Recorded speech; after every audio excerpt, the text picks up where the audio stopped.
కర్మయే ఫలితం ఇచ్చేస్తే వ్రతం చేస్తే ఫలితం వచ్చేయాలి. వ్రతం చేస్తే ఫలితం రాదు. వ్రతము చేసిన నీ భక్తి చేత ప్రీతి చెందిన పరమేశ్వరుని అనుగ్రహం వలన ఫలితం వస్తుంది. భక్తి అన్న మాట ఒకటి ఉంది కదా, అందుకు భగవద్గీతలో పత్రం పుష్పం ఫలం తోయం యోమే భక్త్యా ప్రయచ్చతి అన్నాడు.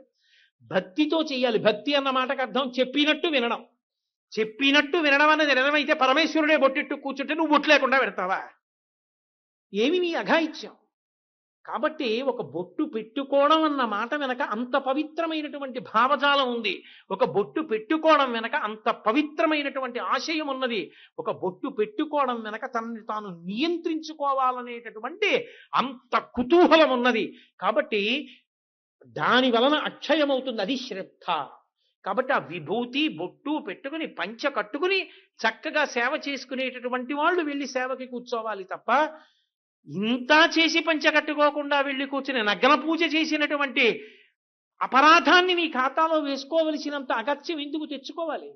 కాబట్టి నీకు తెలియకపోవడం తప్పు కాదు, కానీ పెద్దలు చెప్పినప్పుడు వినడం ఒప్పు.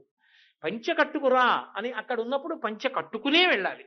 అంతేగాని ప్యాంటు మీద పంచ కట్టేయడం, బనీను విప్పకుండా ఉత్తరీయం వేసేసుకుని ఈశ్వరుడి దగ్గర పూజలో బనీను ఎవరు చూడలేదు కదా అనుకోవడం. ఈశ్వరుడు చూస్తున్నాడు. ఏమి ఆ బనీను తీస్తే ఏమి? పుట్టినప్పుడు బనీనుందా, వెళ్ళిపోయినప్పుడు బనీనుందా? ప్రపంచాన్నంతటినీ గెలిచినటువంటి అలెగ్జాండర్ చిట్ట చివర కోరుకున్నాడు, శవపేటికలోంచి నా 2 చేతులు కన్నాలు పెట్టి బయట పెట్టండి. ప్రపంచాన్నంతటినీ గెలిచినటువంటి అలెగ్జాండర్ ఖాళీ చేతులతో వచ్చాడు, ఖాళీ చేతులతో వెళ్ళిపోయాడు. వచ్చినప్పుడు ఒంటి మీద లేదు, వెళ్ళిపోయినప్పుడు లేదు. పరమేశ్వరుని మ్రోలకి వెళ్ళి నువ్వు ఆర్తితో చేసుకున్నదేదో అదే నీ జీవుడి వెంట వచ్చి నిన్ను తరింపచేసేది. అక్కడికి వెళ్ళి కూడా దేని కొరకు? భేషజం. కాబట్టి నేను భేషజంతో చేస్తున్నాను అనుకోవట్లేదు, తెలియనితనంతో చేస్తున్నాను అనుకుంటున్నాను. కాబట్టి ఒకసారి తెలిసిన తరువాత మాత్రం ఎవరు దోషం చెయ్యరు. కాబట్టి ఒక ఆచారాన్ని చెప్పడం ఎంత అవసరమో ఆ ఆచారాన్ని పాటించవలసిన వైశిష్ట్యం ఏమిటో చెప్పడం కూడా అంతే అవసరం.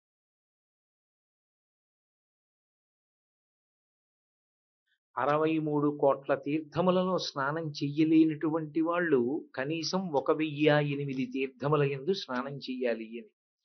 1008 తీర్థముల యందు స్నానం చెయ్యలేని వాళ్ళు కనీసం 108 తీర్థముల యందు స్నానం చెయ్యాలి అని. 108 తీర్థముల యందు స్నానం చెయ్యలేని వాళ్ళు కనీసం 63 తీర్థముల యందు స్నానం చెయ్యాలి అని. 63 తీర్థముల యందు స్నానం చెయ్యలేని వారు కనీసం 7 తీర్థముల యందు స్నానం చెయ్యాలి అని. ఈ 7 తీర్థములను ఎందుకు సంక్షిప్తం చేసి తీసుకొచ్చారు అంటే, ఆ 63 కోట్ల తీర్థములలో స్నానం చేస్తే వచ్చేటటువంటి ఫలితం ఏది ఉంటుందో అంత గొప్ప ఫలితాన్ని ఈ 7 తీర్థములు సమకూర్చగలవు. అందుకని ఈ 7 తీర్థములకు ఒక ప్రత్యేకమైన ప్రతిపత్తినిచ్చారు. అందులో మొట్టమొదటి తీర్థం స్వామి పుష్కరిణి, రెండవది ఆకాశగంగ, మూడవది పాపనాశనం, నాల్గవది పాండవ తీర్థం, ఐదవది కుమారధార, ఆరవది తుంబురు తీర్థం, ఏడవది కృష్ణ తీర్థం. ఈ 7 తీర్థాలలో తప్పకుండా స్నానం చెయ్యాలి అని వెంకటాచల క్షేత్రం గురించి చెప్తూ వ్యాస భగవానుడు బ్రహ్మపురాణంలో ఒక మాట అన్నాడు. ఆయన అన్నాడు, స్వామి పుష్కరిణీ స్నానం, శ్రీనివాసస్య దర్శనం, సహస్రనామ పఠనం. ఈ 3 ఒక్కరోజు చెయ్యడం అంత తేలికైన విషయం కాదు. అది విశేషమైనటువంటి తపస్సు. అనగా పూర్వపుణ్యము కొంత జీవుని యొక్క ఖాతాలో ఉన్నవారు తప్ప దాన్ని సాధించుకోలేరు. అది అంత తేలికైన విషయం కాదు. అది ఈ 3 ఒక్క రోజులో పూర్తవ్వాలి. ఏది? స్వామి పుష్కరిణి స్నానం, స్వామి పుష్కరిణిలో స్నానం చెయ్యడం, శ్రీనివాసస్య దర్శనం, వెంకటేశ్వర స్వామి వారి యొక్క దర్శనం. వెంకటేశ్వర స్వామి వారి దర్శనం అన్నప్పుడు ముందు ఆదివరాహమూర్తి దర్శనం చేసిన వెంకటేశ్వర దర్శనం, వెంకటేశ్వర దర్శనం, తదనంతరం సహస్రనామ పఠనం, విష్ణు సహస్రనామ స్తోత్రాన్ని పఠించడం.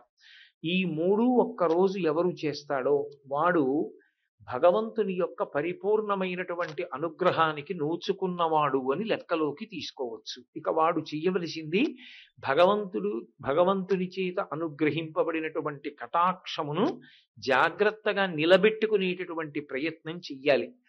ఈ ఏడిటిలో స్వామి పుష్కరిణికి అంత విశేషాన్ని ఇచ్చారు. అంత విశేషాన్ని ఇవ్వడానికి ఒక కారణం ఉంది. స్వామి పుష్కరిణి యథార్థమునకు ఒక నది కాదు.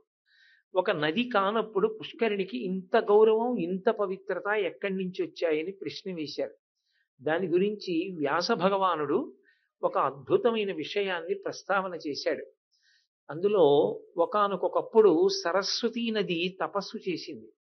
అన్ని నదుల కన్నా కూడా తాను శ్రేష్టమైనదిగా పరిగణింపబడాలని, అన్ని నదుల కన్నా కూడా తాను పవిత్రమైనదిగా, పాపములను పోగొట్టగలిగినటువంటి శక్తివంతురాలిగా పరిగణింపబడాలని, అటువంటి స్థానం తనకి కలగాలి అని ఆమె విష్ణు భగవానుడు ఉద్దేశించి తపస్సు చేస్తోంది. ఆమె తపస్సు చేస్తున్న కాలంలో పులస్త్య బ్రహ్మ ఆ నదీ తీరంలో తపస్సు చేసుకోవడం కోసం వచ్చారు. వచ్చి ఆయన అక్కడ తపస్సు చేయడానికి కూర్చునేటటువంటి సమయంలో సరస్వతీ నది కొంచెం ఉదాసీనంగా వ్యవహరించింది. నేను ఒక నదీ స్వరూపాన్ని, నేనే జనుల యొక్క పాపకర్మలను కొట్టగలిగిన దాన్ని, మళ్ళీ నేను ఈ ఋషి నా ఒడ్డున తపస్సు చేసుకోవాలని వస్తే లేచి వెళ్ళి స్వాగత సత్కారములు జరపవలసినంత అవసరమే ఉంది అన్న ఉద్దేశ్యంతో ఉదాసీనురాలై వ్యవహరించింది. పెద్దలు వచ్చినప్పుడు లేచి నిలబడడం, స్వాగతం పలకడం కనీస ధర్మం. అలా ప్రవర్తించకపోతే పెద్దలకు వచ్చే నష్టం ఉండదు. యువతల వారి యొక్క తేజస్సు క్షయమైపోతుంది. పైగా వారు పొందవలసినటువంటి ఉన్నత గతులను పొందరు. మీరు గజేంద్ర మోక్షణంలో కూడా ఏనుగుగా పుట్టడానికి కారణం ఇదే. ఆ ద్రవిడ దేశాన్ని పరిపాలించేటటువంటి రాజు రాజ్యాన్ని విడిచిపెట్టి ఎక్కడో పర్వత శిఖరం మీద కూర్చుని తపస్సు చేస్తుండగా అగస్త్య మహర్షి వస్తే నేనెందుకు లేచి నిలబడాలని ఉదాసీనంగా ప్రవర్తించిన కారణం చేతనే ఆయన ఈ పాపము చాలా కాలం కట్టి కుడుపుతుందన్న భావనతో ఒక్క జన్మలో పోయేటట్టుగా వచ్చే జన్మలో నువ్వు ఏనుగువై పుట్టి శరీరాన్ని విడిచిపెట్టేటటువంటి సమయంలో ఆపత్కాలంలో నేను పరమేశ్వరుడు జ్ఞాపకానికి వచ్చి శరణాగతి చేసి ఈశ్వరుని యందు ప్రవేశిస్తావని వరరూపమైన శాపం ఇచ్చాడు. అందుకని పెద్దలు వచ్చినప్పుడు లేచి నిలబడాలి.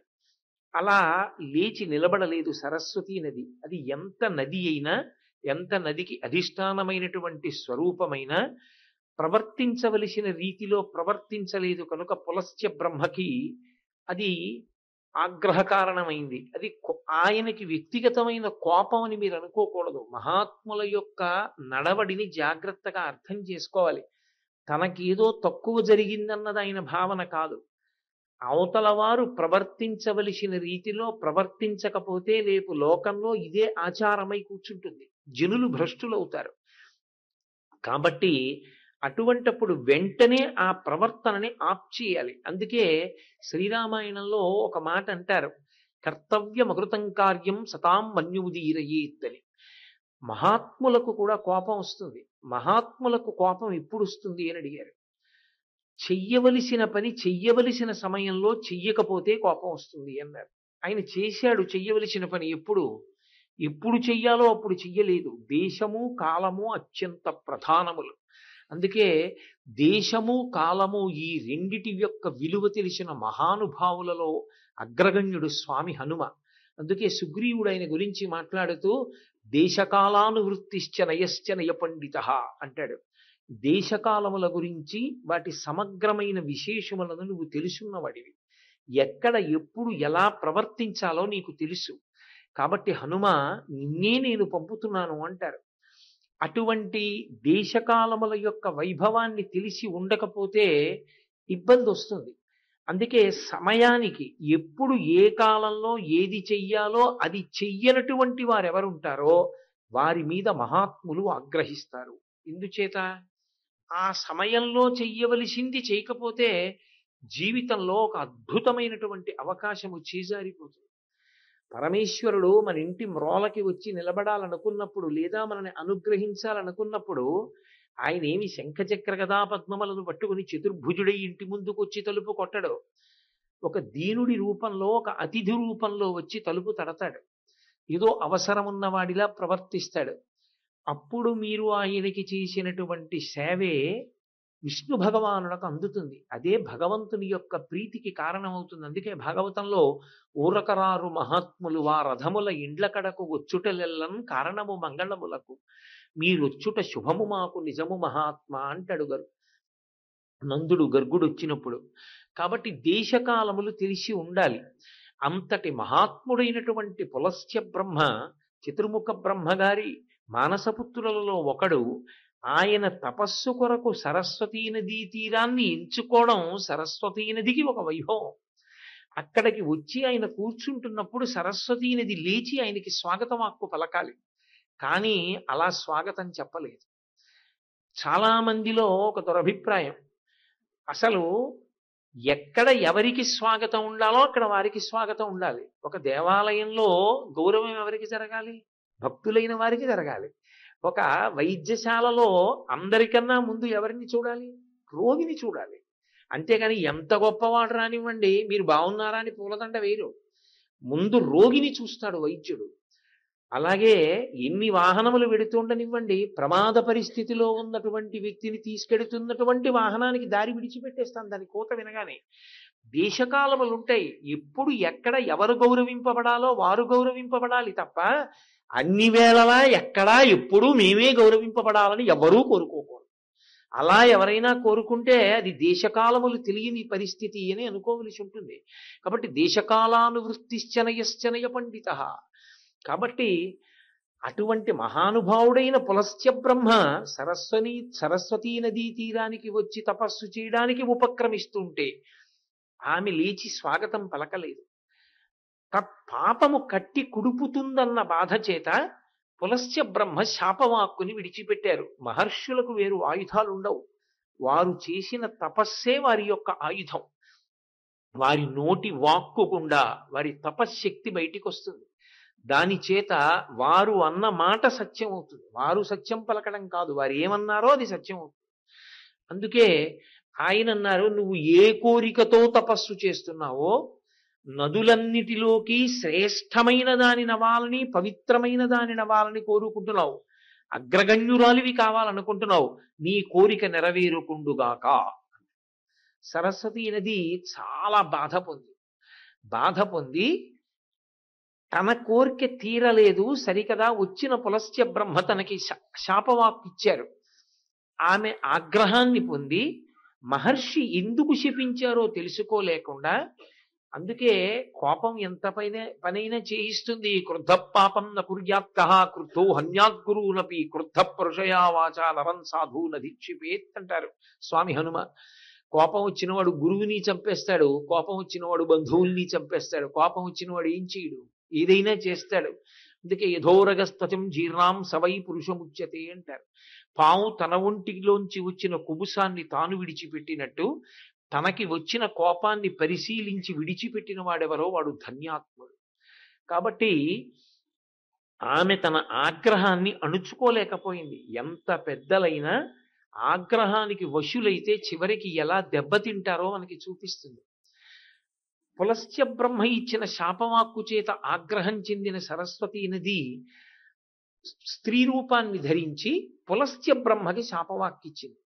నువ్వు ఇంతటి మహానుభావుడవు, కానీ నీ వంశంలో లోకకంటకులైనటువంటి విష్ణు విరోధులైనటువంటి భయంకరులైన రాక్షసులు జన్మించెదరుగాక. ఇప్పుడు ఆ శాపవాక్కుని పొందిన పులస్త్య బ్రహ్మ ఆగ్రహించలేదు. ఆమె ఆగ్రహానికి లోనైంది. నా ఉద్దేశ్యం ఒకటి, ఆవిడ ఒకలా అర్థం చేసుకుంది. తన తప్పిదాన్ని దిద్దుకోలేకపోయింది. అని ఆయన నన్నింత మాట అందే అనుకోలేదు. ఆయన ప్రార్థన చేశాడు, అమ్మా నువ్వు నా వంశాన్ని శపించావు, నా వంశంలో లోకకంటకులైన రాక్షసులు విష్ణు విరోధులు జన్మించాలన్నావు. అదే నోటితో నన్ను అనుగ్రహించి నా వంశానికి కీర్తి తెచ్చేటటువంటి వాళ్ళు పుట్టాలని అనుగ్రహించు. ఆమె వెంటనే కోపాన్ని పక్కన పెట్టి శాంతి పొంది ఆవిడంది, అయ్యయ్యో ఎంత పని చేశానయ్యా, ఆగ్రహానికి వశురాలనైపోయాను. పులస్త్య బ్రహ్మ, నీ వంశంలో రాక్షసులే కాదు, మహాధర్మతత్పరుడై విష్ణువు యందు అపారమైనటువంటి భక్తి కలిగిన వాడై లోకము చేత పూజింపబడేటటువంటి చిరంజీవి అయిన వ్యక్తి జన్మించుగాక అని వరమించి. అందుకే పులస్త్య బ్రహ్మ వంశంలో రావణ కుంభకర్ణులు జన్మించారు, విభీషణుడు జన్మించాడు. సరస్వతీ నది యొక్క శాపం. ఇప్పుడు సరస్వతీ నది ప్రార్థించింది. ఇప్పుడు ఆమె తెలుసుకుంది తప్పు. తెలుసుకుని పులస్త్య బ్రహ్మని ప్రార్థించింది. అయ్యా, నేను నదులలోకెల్లా ఉత్తమమైన దానవ్వాలని కోరుకున్నాను, కానీ నేను అటువంటి స్థితిని పొందకుండా నీ శాపం అడ్డొచ్చింది ఇప్పుడు. కాబట్టి నువ్వు కూడా నా శాపానికి ఏదైనా మార్గం చూపించమని అడిగింది. నాకు ఇచ్చిన శాపానికి ఎక్కడైనా సావకాశాన్ని కల్పించమని అడిగింది. ఆయన అన్నాడు, నువ్వు ఇప్పుడు ఎలా విష్ణువు గురించి తపస్సు చేస్తున్నావో అలాగే తపస్సు చెయ్యి. ప్రీతి పొందిన విష్ణు భగవానుడు నీ కోరిక తీరేటట్టుగా నిన్ను అనుగ్రహిస్తాడు. కాబట్టి తపస్సు ప్రారంభించు అన్నాడు. సరస్వతీ నది తపస్సు ప్రారంభించింది, పులస్త్య బ్రహ్మ తపస్సు ప్రారంభించారు. విష్ణు భగవానుడు ప్రత్యక్షమయ్యాడు. ఆమె కోరిక ఆయనకి తెలుసు. నేను చేసిన తపస్సు నిర్వీర్యం అయిపోయింది పులస్త్య బ్రహ్మ శాపవాక్కు చేత. కాబట్టి నా కోరిక తీరేటట్టుగా మీరు అనుగ్రహించండి అని అడిగింది. భగవానుడు తలుచుకుంటే ఏం చేయలేడండి. ఆయన అన్నాడు, నదులలో ఉత్తమమైన దానివి నువ్వు కాలేవేమో, ఎందుకంటే ఇప్పటికే లోకపావని అన్న పేరుతో గంగానది ఉంది. కాబట్టి నదులలోకెల్లా ఉత్తమమైన దానిగా, నదులలోకెల్లా పవిత్రీకరించగలిగిన శక్తి ఎక్కువ ఉన్న దానిగా నువ్వు కాలేకపోవచ్చు, కానీ నీకు నేను ఒక వరం ఇస్తున్నాను. నీవు శ్రీవైకుంఠంలో నా యొక్క క్రీడాచలం మీద నేను శ్రీ భూదేవులతో కలిసి నీలాదేవులతో కలిసి జలక్రీడలాడేటటువంటి సరోవరంగా మారతావు. కలియుగంలో వెంకటాచల పర్వతం మీద నేను వెంకటేశ్వరుడన్న పేరుతో వెలుస్తాను. నేను వెలిసినప్పుడు స్వామి పుష్కరిణి అన్న పేరుతో నువ్వు అక్కడికి వస్తావు. ఆ పైన వైకుంఠంలో ఉండేటటువంటి నేను స్నానం చేసేటటువంటి సరోవరమే కలియుగంలో వెంకటాచల పర్వతం మీద వెంకటేశ్వర స్వామి వారి యొక్క ఆవాసం పక్కన స్వామి పుష్కరిణి అన్న పేరుతో వస్తుంది. అప్పుడు 3 కోట్ల తీర్థములు నదులు ప్రతిరోజు వచ్చి నీలో స్నానం చేస్తాయి. అందుకని నదులు కూడా నీలో స్నానం చెయ్యాలని కోరుకుంటాయి, తీర్థములు నీలో స్నానం చెయ్యాలని కోరుకుంటాయి. ప్రతిరోజు వచ్చి నీ యందు గ్రుంకులిడుతాయి తేజోరూపాలతో. అంత గొప్ప వైభవాన్ని పొందుతావు. నీలో స్నానం చేసిన వారెవరుంటారో వాళ్ళు విశేషమైనటువంటి శక్తిని పొందుతారు, భగవద్ అనుగ్రహాన్ని పొందుతారు, నా అనుగ్రహాన్ని పొందడానికి పాత్రతని పొందుతారు. కాబట్టి నువ్వు స్వామి పుష్కరిణి అవుతావు అని వరం ఇచ్చారు. అందుకే నదీ స్వరూపాన్ని పొందలేదు, పొందకుండా స్వామి పుష్కరిణిగా వచ్చింది. ఆ స్వామి పుష్కరిణిలో స్నానం అంత గొప్పదవడానికి కారణం అదే. అందుకని స్వామి పుష్కరిణిలో స్నానం ఎవరు చేస్తారో వారు శ్రీ మహావిష్ణువు యొక్క పరిపూర్ణమైనటువంటి అనుగ్రహాన్ని పొందడానికి నోచుకుంటారు. అందుకే స్వామి పుష్కరిణి వైభవాన్ని ప్రశంసిస్తూ వెంకటాచల మహాత్యం అనేటటువంటి కావ్యంలో మాతృశ్రీ తరిగొండ వెంగమాంబ గారు ఒక మాట అంటారు, మునులారా శ్రీవైకుంఠమందు క్రీడానగంబు కలదు, ఆ క్రీడానగంబుపై స్వామి పుష్కరిణి ఉంది. బరగా అప్రాకృత పవిత్ర జలంబులై పరిమళోదకంబునై మహాపూర్ణమయ్యుండు, అందు సిరియు భూ నీలాదేవులతో కూడి పురుషోత్తముండు జలక్రీడలాడుచుండు వేడుకలరా. క్రీడానగంబుతో ఈడకు దిగి వచ్చి విరజాసమానమై ధరణి వెలసి శ్రీహరికి సమ్మతంబగుచు సకల జీవుల పాపములను పరిహరించి తాపముల నణచి ఇష్ట కామ్యార్థముల తానిచ్చుచుండు అని రచన చేసింది ఆవిడ. స్వామి పుష్కరిణి వైభవాన్ని చెప్తూ, ఈ పుష్కరిణి ఎక్కడిదో తెలుసా మునులారా అంటే సూతుడు శౌనకాది మహర్షులకు చెప్పిన ఘట్టాన్ని చెప్తూ చెప్పింది ఆవిడ.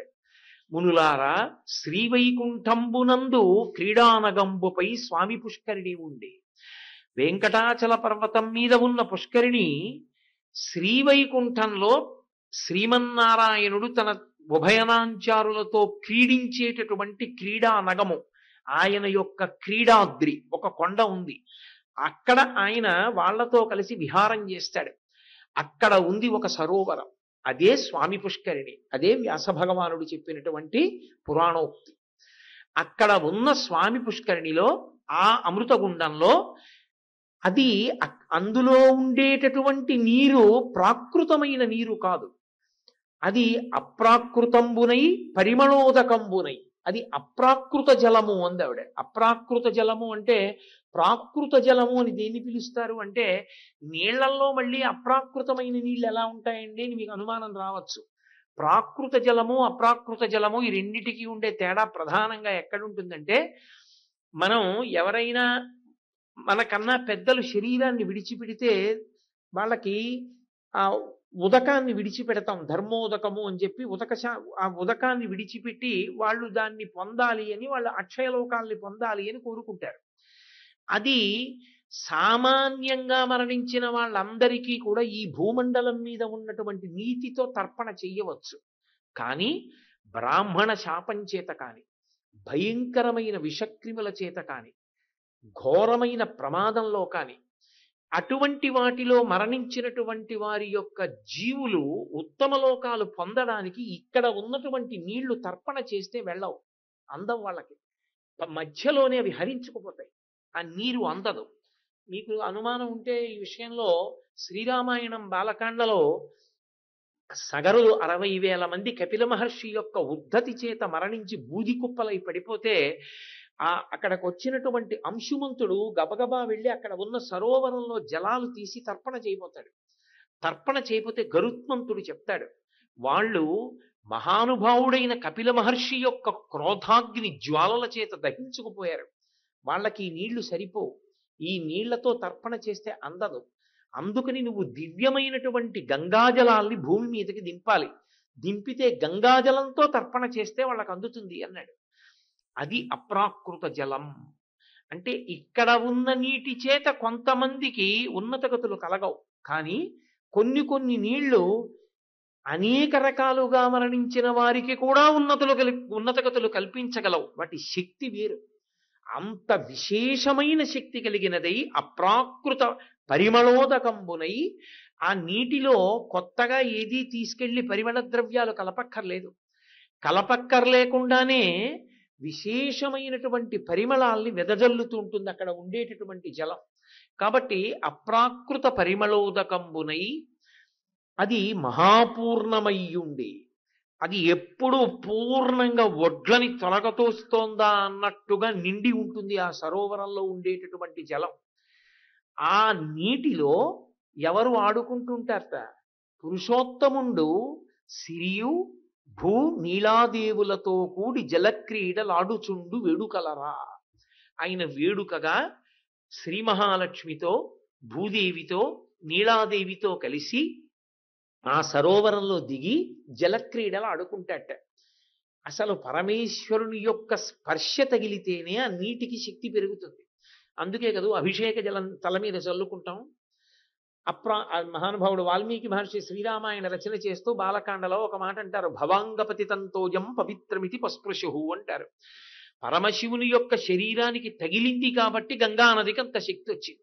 గంగానది పాపములను పోగొట్టగలిగిన శక్తి దేని వలన పొందింది అంటే పరమశివుని యొక్క శరీరమునకు తగిలిన కారణం చేత అని స్వయంగా వాల్మీకి మహర్షి రామాయణంలో ఆవిష్కరించారు. కాబట్టి భవాంగపతి తంతోయం పవిత్రమితి పస్పృశు, పరమశివుని యొక్క శరీరానికి తగిలితేనే గంగ లోకములో ఉండేటటువంటి జీవులు చేసుకున్న పాపములను తొలగతోయగలిగినటువంటి శక్తిని సంతరించుకుంటే, ఎక్కడో వైకుంఠంలో క్రీడానగం మీద ఉండేటటువంటి ఆ సరోవరంలో శ్రీ మహావిష్ణువు శ్రీదేవితోటి, భూదేవితోటి, నీలాదేవితోటి అక్కడ జలక్రీడలు ఆడుతుంటారు. ఆయన జలక్రీడలాడేటటువంటి ఆ పరమపావనమైన సరస్సు, ఆ క్రీడాచలము వెంకటాచల పర్వతంగా భూమి మీదకి దిగింది. ఆ క్రీడాచలం దిగుతున్నప్పుడు ఆ సరోవరం కూడా కిందికి దిగొచ్చింది. అదే స్వామి పుష్కరిణి అన్న పేరును పొంది. అదే వ్యాస భగవానుడు పురాణంలో సరస్వతీ నది శ్రీ మహావిష్ణువు యొక్క అనుగ్రహంతో ఆ స్థితిని పొందిందని చెప్తే, తరిగొండ వెంగమాంబ గారు వెంకటాచల మహాత్యంలో అదే విషయాన్ని మళ్ళీ వర్ణన చేసి చెప్పారు. కాబట్టి అది స్వామి పుష్కరిణిగా వచ్చింది. ఇప్పుడు ఆ స్వామి పుష్కరిణి ఉన్నదే, దానిలోకి సమస్త నదులు వచ్చి స్నానం చేస్తాయి. కాబట్టి శ్రీహరికి సమ్మతం బగుచు, ఆ పక్కనే ఉన్నటువంటి వెంకటేశ్వర స్వామి వారి యొక్క పరిపూర్ణమైనటువంటి అనుగ్రహము చేత ఆ శక్తిని పొందినటువంటి స్వామి పుష్కరిణీ జలముల యందు సమస్త నదులు తీర్థములు ప్రవేశించి తాము పవిత్రమవుతుంటాయి. అందుకని గంగాది నదులకు మాతృదేవతయై సకల జీవుల పాపములను తొలగతోసి సమస్త జీవుల యొక్క పాపములను తీసేస్తుంది పుష్కరిణి. కేవలము పాపములను తొలగించడమే కాదు, పుష్కరిణికి ఒక శక్తినిచ్చాడు పరమేశ్వరుడు. ఏమా శక్తి అంటే, ఆ పుష్కరిణిలోకి వెళ్ళి స్నానం చేస్తే స్వామి పుష్కరిణి స్నానం చేసినంత మాత్రము చేత తాపములను అణచి ధార్మికమైన కోరికలు కొన్ని ఉంటాయి. అవి ఉండకూడదు అని ఎవ్వరూ అనకూడదు, తప్పది. ఉంటాయి కొన్ని కోరికలు. నాకు పెళ్ళవ్వాలి అని ఒకడు కోరుకున్నాడు అనుకోండి, అదేం దోషం కాదు. గృహస్థాశ్రమ స్వీకారం చెయ్యాలని కోరుకోవడం న్యాయం. నాకు బిడ్డలు కలగాలి అని కోరుకున్నాడు అనుకోండి, న్యాయం.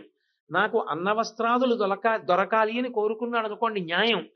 ధార్మికమైనటువంటి కోర్కెలు తీరనటువంటి కారణం చేత విశేషమైనటువంటి తాపముతో సొక్కిపోతున్న వ్యక్తుల యొక్క తాపాన్ని పోగొట్టి ఆ కోర్కెలను తీర్చగలిగినటువంటి శక్తి కలిగినదై ఉంటుంది స్వామి పుష్కరిణి. అందుకని తాపమడచి ఇష్ట కామ్యార్థములతా నిచ్చుచుండు. ఆ పుష్కరిణి శ్రీ మహావిష్ణువు యొక్క అనుగ్రహము చేత తనంత తానుగా జీవులకు కోర్కెలను తీర్చగలిగినటువంటి శక్తిని పొంది ఉన్నది. దాని గొప్పతనం ఏమిటి అంటే, దానికి వాయవ్య భాగంలోనే భూసహితుడై వరాహమూర్తి ఉంటారు. ఆ ఆదివరాహమూర్తి ఇప్పటికీ తేజోరూపంలో ఆ కొండ మీద తిరుగుతుంటారట. అందుకే స్వామి పుష్కరిణిలో ఉండేటటువంటి వాయవ్య భాగానికి వరాహ తీర్థము అని పిలుస్తారు. మళ్ళీ అక్కడ స్వామి తిరుగుతూ ఉంటారు. భూదేవి సహితుడై ఆదివరాహమూర్తి కూడా దానిలో స్నానం చేస్తారు అని.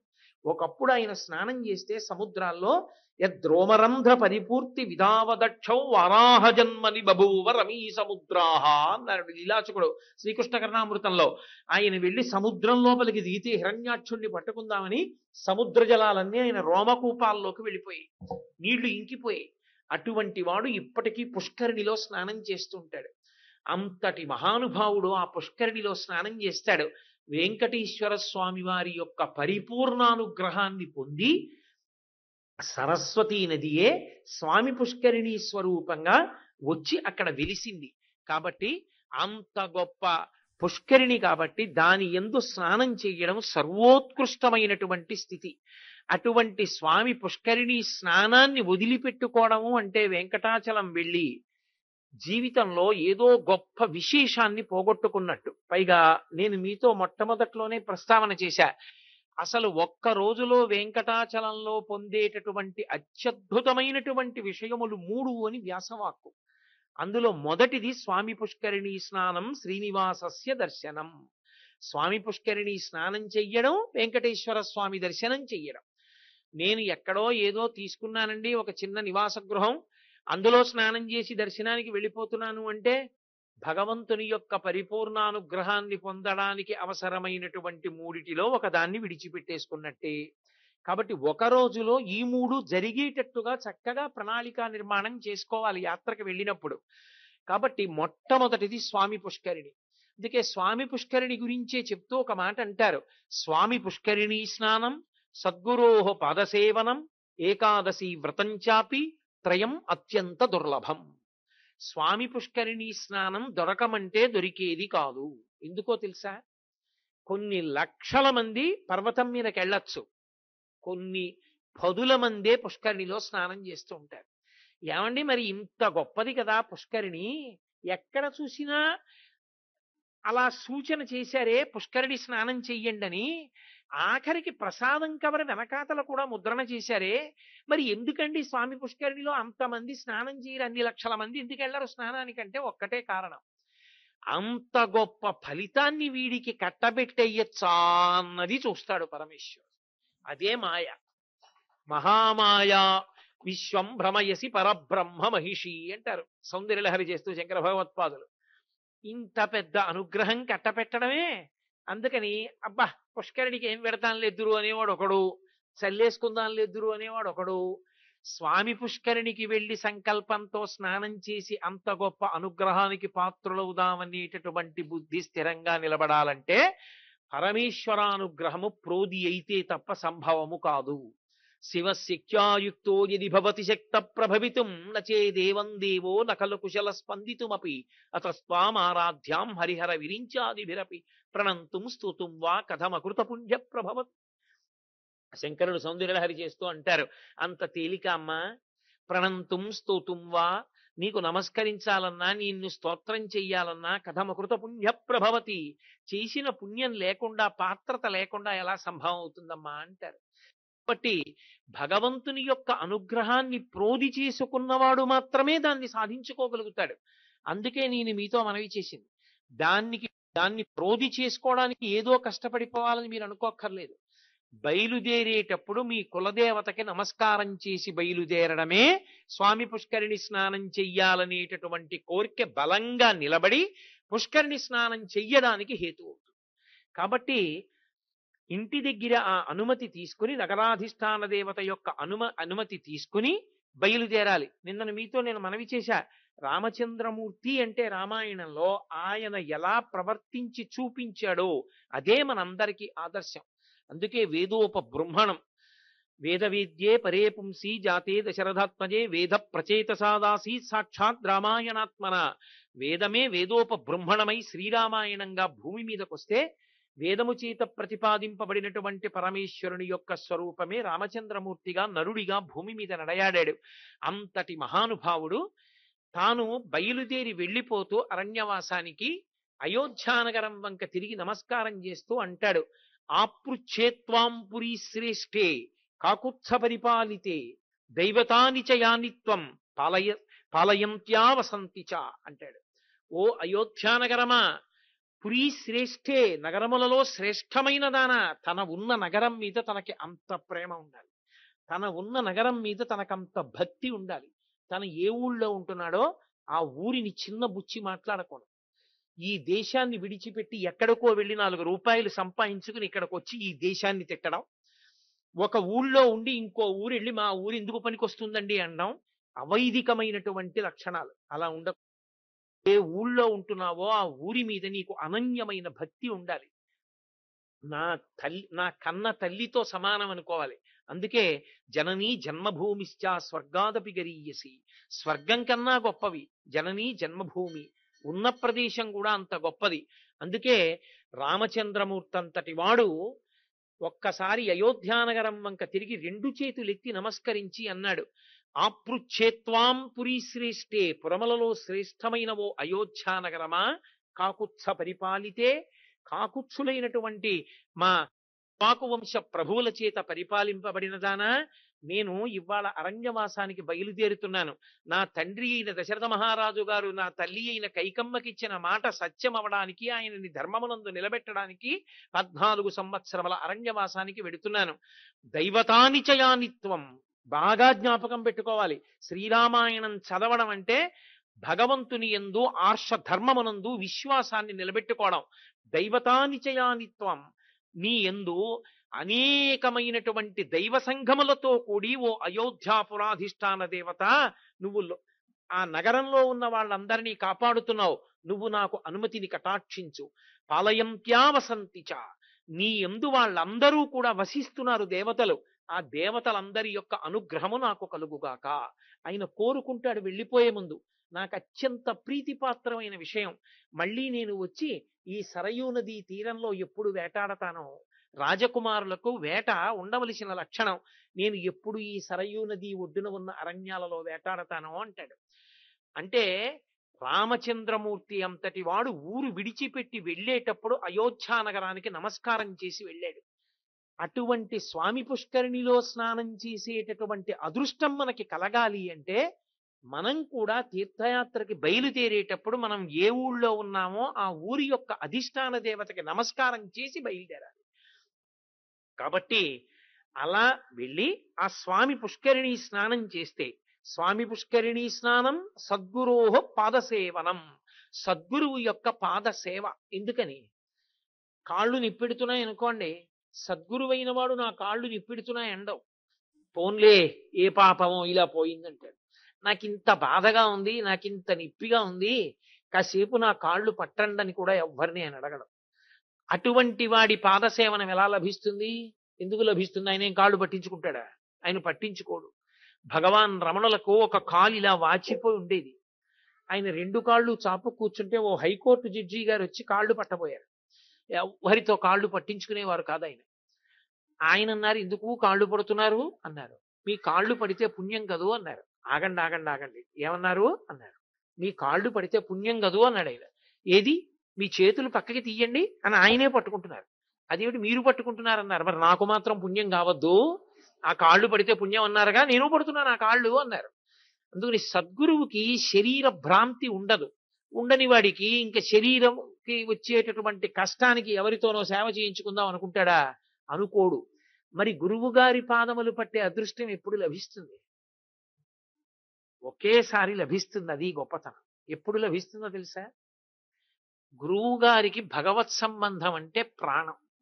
ఎక్కడున్నాను ఆయనకి సంబంధం ఉండదు. కదిపితే చాలు దాని గురించి మాట్లాడతాడు.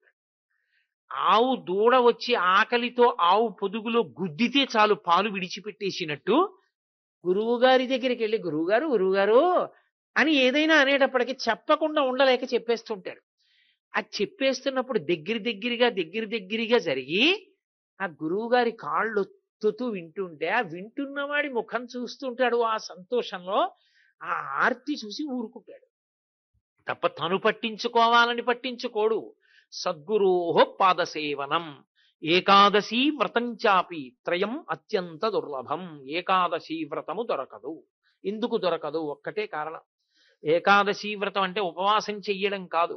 ఏకాదశీ వ్రతం అంటే నిర్జలోపవాసం చేస్తారు. ఇప్పటికీ ద్వైత సంప్రదాయంలో ఉన్నటువంటి వారు నిర్జలోపవాసం చేస్తుంటారు. ఆ రోజు ఇంటికి వచ్చిన వాళ్ళకు కూడా నీళ్ళు ఇవ్వరు వాళ్ళు. కాబట్టి ఆ నిర్జలోపవాసం చేసిన వాళ్ళు చాలా చాలా గొప్ప విశేషం. అదేం మాటలు కాదు. ఒకసారి పరమాచార్య ఒక సభలో అనుగ్రహ భాషణం చేస్తుంటే వాన పడింది. వాన పడితే ఆయన అకస్మాత్తుగా ఆగి అన్నారు, ఈ సభలో ఎవరో నిర్జలోపవాసం చేస్తున్న ద్వైతి ఉన్నారు, ఎవరు అని అడిగారు. ఆయన లేచి నిలబడ్డాడు, నేనేనని. అందుకే పడింది వాన అన్నారు. అంత గొప్పది. ఏకాదశి నాడు నిర్జలోపవాసం చెయ్యడం అంటే ఎలా చెయ్యాలి అని చెప్పిందంటే శాస్త్రం, ప్రాణం పోయేటప్పుడు ఆకలి వేస్తున్నా పెట్టరు, ప్రాణం పోయేటప్పుడు దాహం వేసేస్తున్నా గుటకపడదు. అప్పుడు శరీరం ఎంత శోషించిపోతుందో ఊహ చేస్తూ, ఇంత శోషించిపోతుంది ప్రాణం పోయేటప్పుడు, అప్పుడు కూడా నేను భగవన్నామం చెప్పగలగాలి అని నిర్జలోపవాసం చేస్తూ ఆ పరిస్థితిని ఊహ చేసుకుంటూ భగవన్నామం చెప్పుకుంటూ, ఏకాదశి అంటే 5 జ్ఞానేంద్రియములను 5 కర్మేంద్రియములను మనస్సుని 11 ఆహారము పెట్టకుండా శోషించినప్పటికీ నిలబడడానికి కావలసినంత మాత్రమే ఇస్తూ వాటిని భగవంతుని పట్ల ఆభిముఖ్యం ఇచ్చిన వాడెవరో వాడు ఏకాదశి వ్రతం చేసేవాడు. అదంత తేలిక విషయం ఏం కాదు. కాబట్టి ఏకాదశి వ్రతం చాపి త్రయం అత్యంత దుర్లభం. ఈ 3 లోకములో దుర్లభములైనవి. అవి దొరకమంటే దొరికేవి కావు. మనంత అదృష్టవంతుడు ప్రపంచంలో ఇంకోడు లేడు. ఒక్క రాత్రి ఇంట్లో కాకుండా రైల్లో పడుకుంటే తెల్లవారేటప్పటికి తిరుపతి పట్టణాన్ని చేరుకుంటాం. గట్టిగా ఇవాళ సంకల్పం చేసుకుంటే ఎల్లుండి ఉదయం పరమేశ్వరానుగ్రహంతో పుష్కరిణి స్నానం చేసేయగలం. అంత దగ్గరలో పుట్టాం మనం, అంత దగ్గరలో పెరుగుతున్నాం. మనకన్నా భాగ్యవంతుడు ఎవరుంటాడు? అంత గొప్ప పుష్కరిణి. కాబట్టి స్వామి పుష్కరిణి స్నానం సద్గురోః పాదసేవనం ఏకాదశి వ్రతం చాపి త్రయం అత్యంత దుర్లభం. అలాగే మిగిలినటువంటివి 6. అందులో ఆకాశగంగా, పాపనాశనము, పాండవ తీర్థము, కుమారతీర్థము, తుంబురు తీర్థము, అలాగే కృష్ణ తీర్థము. ఈ 6 పుష్కరిణి కలిపి 7. ఇందులో ఈ 7 తప్పకుండా స్నానం చెయ్యాలి. అసలు ఆ స్నానమే ప్రధానమని నేను నిన్న నుంచి తల కొట్టుకుని మాట్లాడుతున్నాను మీతో. తీర్థయాత్ర అంటే స్నానము అని. వెంకటాచలం వెడుతున్నాము అంటే ఎంతసేపు టోకెనయించుకోవడం, ఎంతసేపు దర్శనానికి వెళ్ళిపోవడం అని చెప్పలేదు వ్యాసుడు. వెంకటేశ్వర దర్శనం చెయ్యొద్దనేటటువంటి సాహసం నేను ఒక్కనాటికి చెయ్యను. చేసుకోవాలి, కానీ దానితో పాటుగా మిగిలిన ప్రాధాన్యమైన విషయములను పరిగణనలోకి తీసుకోవాలి. ఒక్కొక్కసారి యాత్రకి వెళ్ళినప్పుడు నేను ఒక్కొక్క దాంట్లో స్నానం చేస్తాను. అది ఎక్కడ ఉందో నాకు తెలియకపోతే అది ఎక్కడ ఉందో తెలుసుకుని నేను ప్రయాణం చేసి వెళ్ళడానికి ఒక పగటి కాలం పడుతుందని లెక్క వేసుకుని నేను దాని కొరకు కేటాయించుకుంటానని పెట్టుకోవాలి. అంతేకాని ఇలా ఓ సమయాన్ని చూసుకుంటూ పరుగులెత్తే పద్ధతి పెట్టుకోకూడదు. చేసిన పని చక్కగా ప్రశాంతంగా చెయ్యాలి. ఎక్కడ శాస్త్రము మీద విశ్వాసం ఉంటుందో అక్కడే ఫలితం ఉంటుంది. శాస్త్రస్య గురువాక్యస్య సత్యబుద్ధ్యావధారణ సా శ్రద్ధా గడితా సిద్భి యయా వస్తూపలభ్యతే. శాస్త్రవాక్కు గురువాక్కు సత్యములనేటటువంటి పూనికతో చేసినటువంటి పనులకే శ్రద్ధ అని పేరు. ఆ శ్రద్ధ చేతనే సమస్త ఫలితములు కలుగుతాయి. ఆ శ్రద్ధ లేని వాడికి ఫలితం ఎక్కడి నుంచి వస్తుంది? కాబట్టి పాపనాశన ఆకాశగంగా, ఆకాశగంగా ఇప్పటికీ పురాణంలో వ్యాసుడు దాని గురించి చెప్తూ ఒక మాట అన్నాడు. ఆకాశమునందు ప్రవహించేటటువంటి గంగా నదియే వెంకటాచల పర్వతమునందు పర్వతంలో ఉండేటటువంటి బ్రద్దలైన భాగము నుండి విలికి వచ్చి కింద పడుతోంది. అది స్వయంగా ఆకాశగంగా. కాబట్టి అది అప్రాకృత జలం. అంత గొప్ప ఆకాశగంగా స్నానం చేసి తీరాలి. ఆకాశగంగా స్నానాన్ని చెయ్యాలి. కానీ ఆకాశగంగా స్నానం చేసి పాపనాశనం స్నానం చేసి కుమారతీర్థం చేసి ఇన్ని చెయ్యడానికి కావలసినంత పటిమతో నేను లేనండి. ఇప్పుడు ఇవన్నీ తెలుసుకుందాం అనుకునే వేళటికి వయస్సు మలిపొద్దు వైపుకు వెళ్ళిపోయింది. దేహదారుఢ్యం లేదు, ఇక తిరగలేను అనుకుంటాడా? వ్యాస భగవానుడు మనకి అభయం ఇచ్చాడు. ఒక్కొక్క తీర్థానికి ఒక్కొక్క సమయాన్ని చెప్పాడు ఆయన.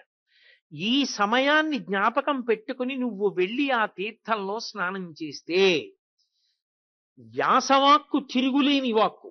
వ్యాసుడు చెప్పిన తర్వాత అంత స్నానానికే వస్తుందా అండి అంటే నీకు శ్రద్ధ లేదని గుర్తు.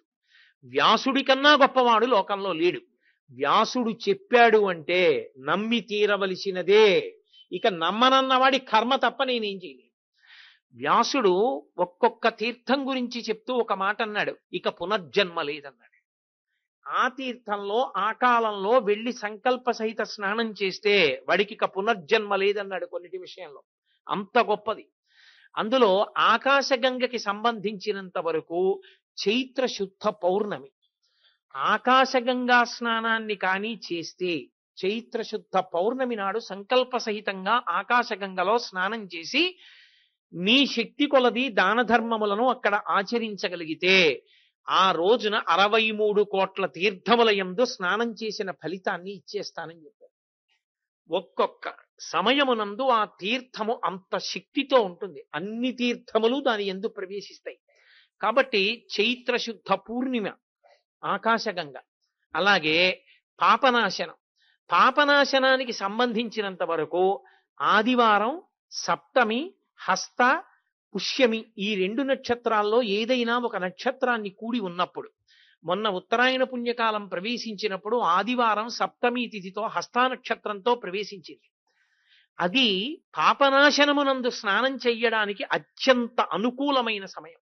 పుష్యమి నక్షత్రంతో కానీ హస్తా నక్షత్రంతో కానీ కలుస్తూ సప్తమి తిథి ఆదివారంతో కూడితే పాపనాశనం స్నానానికి వెళ్ళాలి. అంటే పంచాంగం పట్టుకుని చూసుకోవాలి. ఎక్కడైనా సప్తమి ఆదివారంతో కలిసిందా? సప్తమి ఆదివారంతో కలిసి హస్త కానీ పుష్యమి కానీ కలిసిందనుకోండి, మన జన్మ పంట పండిపోయిందని గుర్తు. ఎందుకని?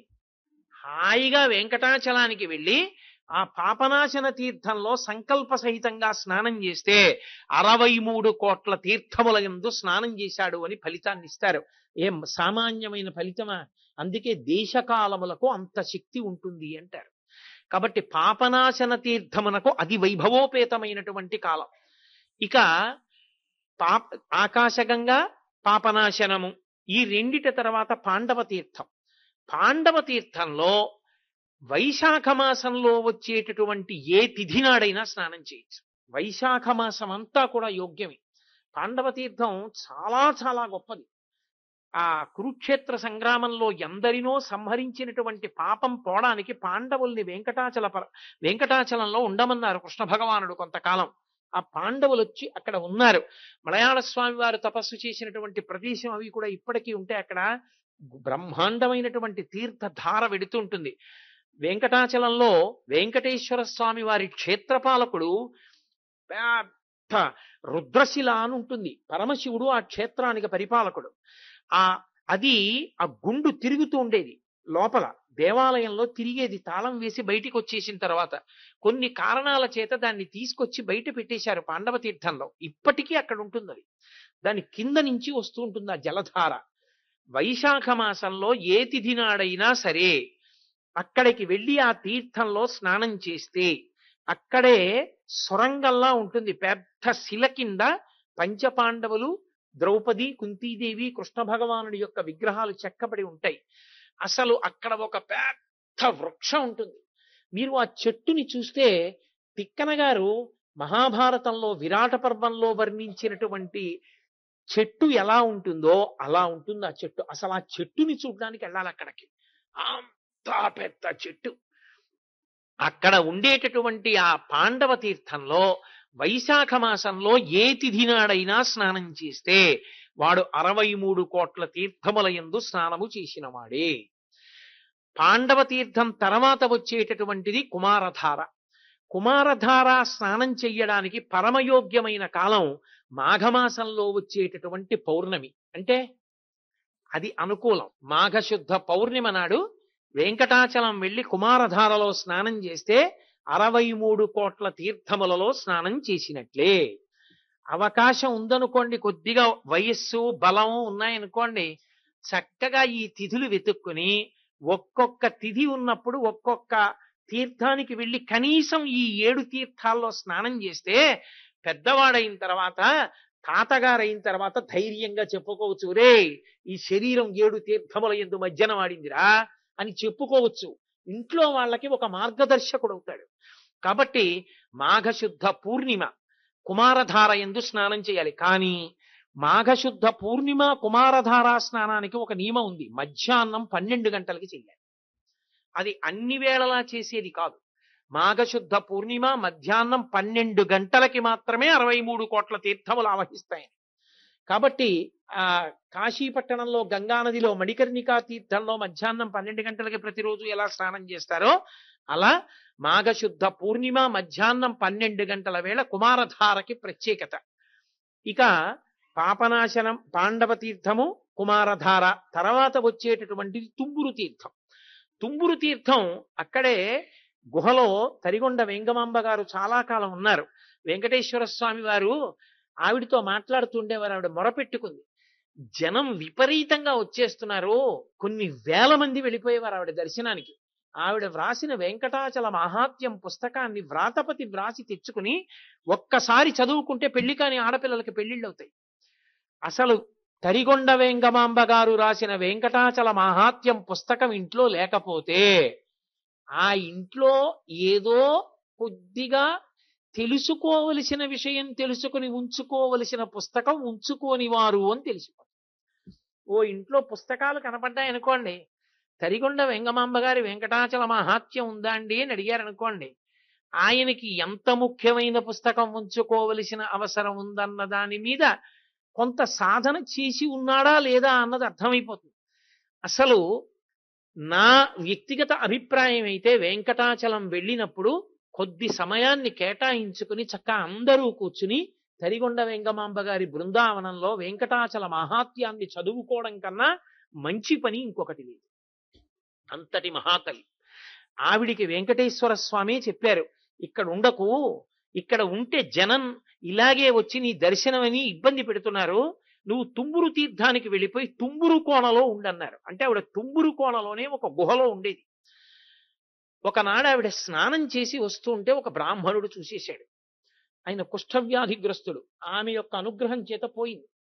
పోతే ఆవిడంది, నేను ఇక్కడ ఉన్నానని ఎవరికీ చెప్పకు, చెపితే నీ తల పగిలిపోతుందండి. ఆయన మళ్ళీ తిరుమల వెళ్ళాడు. నీకు వ్యాధి ఉండేది కదా, పోయింది, ఇలా ఎందుకయింది, ఏమైంది, ఎవరిని చూసావు, చెప్పు చెప్పు చెప్పు చెప్పు అంటే ఆపుకోలేక చెప్పేశాడు. చెప్పి ప్రమాదానికి లోనైతే జనం మళ్ళీ తుంబురు కోనకి వెళ్ళిపోయారు. తల్లికి ఏం చెయ్యాలో అర్థం కాక వెంకటేశ్వరుణ్ణి అడిగితే సజీవ సమాధిలో ఉండమంటే తల్లి సజీవ సమాధిలో ఉంది. అంతటి మహాతల్లి తరిగొండ వెంగమాంబ గారంటే.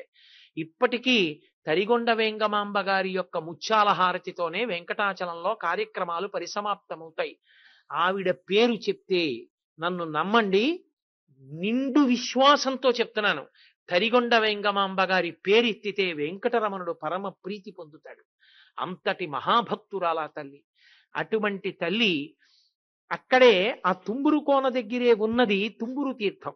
తుంబురు తీర్థంలో ఫాల్గుణ మాసంలో ఉత్తర ఫల్గుణీ నక్షత్రంలో స్నానం చేసినటువంటి వారెవరు ఉంటారో వారికి ఇక పునర్జన్మ లేదు. అంత గొప్ప స్నానం తుంబురు తీర్థంలో స్నానం అంటే. తుంబురు తీర్థం, కుమారధార, ఈ రెండూ పునర్జన్మ రాహిత్యానికి హేతువు. ఎంతటి పాపాన్ని పక్కకి పెట్టి ధార్మికమైన కోర్కె తీరేటట్టుగా చెయ్యగలిగినటువంటి అనన్య సామాన్యమైన శక్తి కలిగినటువంటి తీర్థములు. ఇంత గొప్ప తీర్థములు కనీసంలో కనీసం 63 కోట్ల తీర్థాలలో మనం స్నానం చెయ్యలేకపోయినా ఈ 7 తీర్థాల్లో ఆయా నైమిత్తిక తిథులలో స్నానం చేసేటటువంటి ప్రయత్నమైనా చెయ్యవలసి ఉంటుంది. దాని వలన నేను మీతో ఒక యథార్థం చెప్తున్నాను. మీరు ఒకసారి పంచాంగం పట్టుకుని కొత్త సంవత్సరం రాగానే తిప్పి చూసి ఈ 7 తీర్థములలో స్నానం చేయడానికి యోగ్యమైన కాలము ఏదైనా ఉన్నదా చూసుకుని మీరు తీర్థస్నానానికి బయలుదేరుతూ 10 మందిని మీతో తీసుకెళ్లడం మొదలు పెట్టారనుకోండి, అన్ని చోట్ల కూడా చక్కగా తీర్థస్నానానికి అనుకూలమైనటువంటి సమయములను గమనించడం, వెళ్లి తీర్థాలలో స్నానం చేయడం, పర్వతంలో ఉన్నటువంటి అన్ని తీర్థముల యొక్క అనుగ్రహాన్ని పరిపూర్ణంగా పొందగలిగినటువంటి స్థితిని చేరుకోవడం అలవాటవుతుంది. తీర్థస్నానం అన్నదంత గొప్పది. ఆ తీర్థస్నానంలో ఈ 7 తీర్థాల్లో నైమిత్తిక తిథులలో స్నానం చెయ్యండి అని మనకి వ్యాసుడు అంతగా ఉద్బోధించాడు. కాబట్టి చక్కగా ఈసారి మనం వెంకటాచలానికి వెళ్ళినప్పుడు ఆ క్షేత్రంలో తీర్థస్నానానికి సముచితమైనటువంటి ప్రాధాన్యత ఇచ్చి, స్వామి పుష్కరిణి స్నానానికి అత్యంత అనుకూలం. వెంకటేశ్వరుడు ఆదివరాహమూర్తి దేవాలయం పక్కనే ఉంది. చక్కగా స్నానం చేసి అందరం ధన్యులమవుతాం. అలాగే వెంకటాచల క్షేత్రంలోకి ప్రవేశించినప్పుడు యథార్థానికి సామాన్యంగా దైవ దర్శనానికి వెళ్ళినప్పుడైనా పాటించాలి. నిజానికి కాదంటారా? ఆర్జిత సేవ చేసుకోవడానికి వెళ్ళినప్పుడు తప్పకుండా పాటించవలసినటువంటి నియమం ఒకటి ఉన్నది. తప్పకుండా పాటించాలి. మీరు చూడండి, అక్కడ ప్రత్యేకంగా బోర్డులు పెడతారు. పంచ కట్టుకుని రావలెను, ఉత్తరీయము ధరించవలెను అని ఉంటుంది. చాలా మంది అది అమాయకత్వం అయి ఉండొచ్చు, తెలియనితనం అయి ఉండొచ్చు. నేను కావాలని అలా చేస్తారు, పెంకితనం అని ఒక్క నాటికి మాత్రం అనను. ఎందుచేత అంటే అటువంటి పెంకితనం ఉన్నవాళ్ళైతే అంత కష్టపడి 7 కొండలెక్కి వెంకటేశ్వర స్వామి వారి దగ్గరికి వెళ్ళి సేవ చేసుకోవాలని తాపత్రయపడి ఆర్జితం టికెట్ తెచ్చుకోరు. అంత కష్టపడ్డాడు అంటే ఆయనలో పరిపూర్ణంగా భక్తి ఉంది, అందులో సందేహం లేదు. కానీ పంచ కట్టుకో అంటే అసలు పంచ కట్టుకోకపోతే నేను సేవకి ఎందుకు అర్హుడను కాను అన్న విషయంలో ఒక అవగాహన స్పష్టంగా లేకపోవడం దానికి కారణం. పంచ కట్టుకోండి అని చెప్పడం తప్పు కాదు.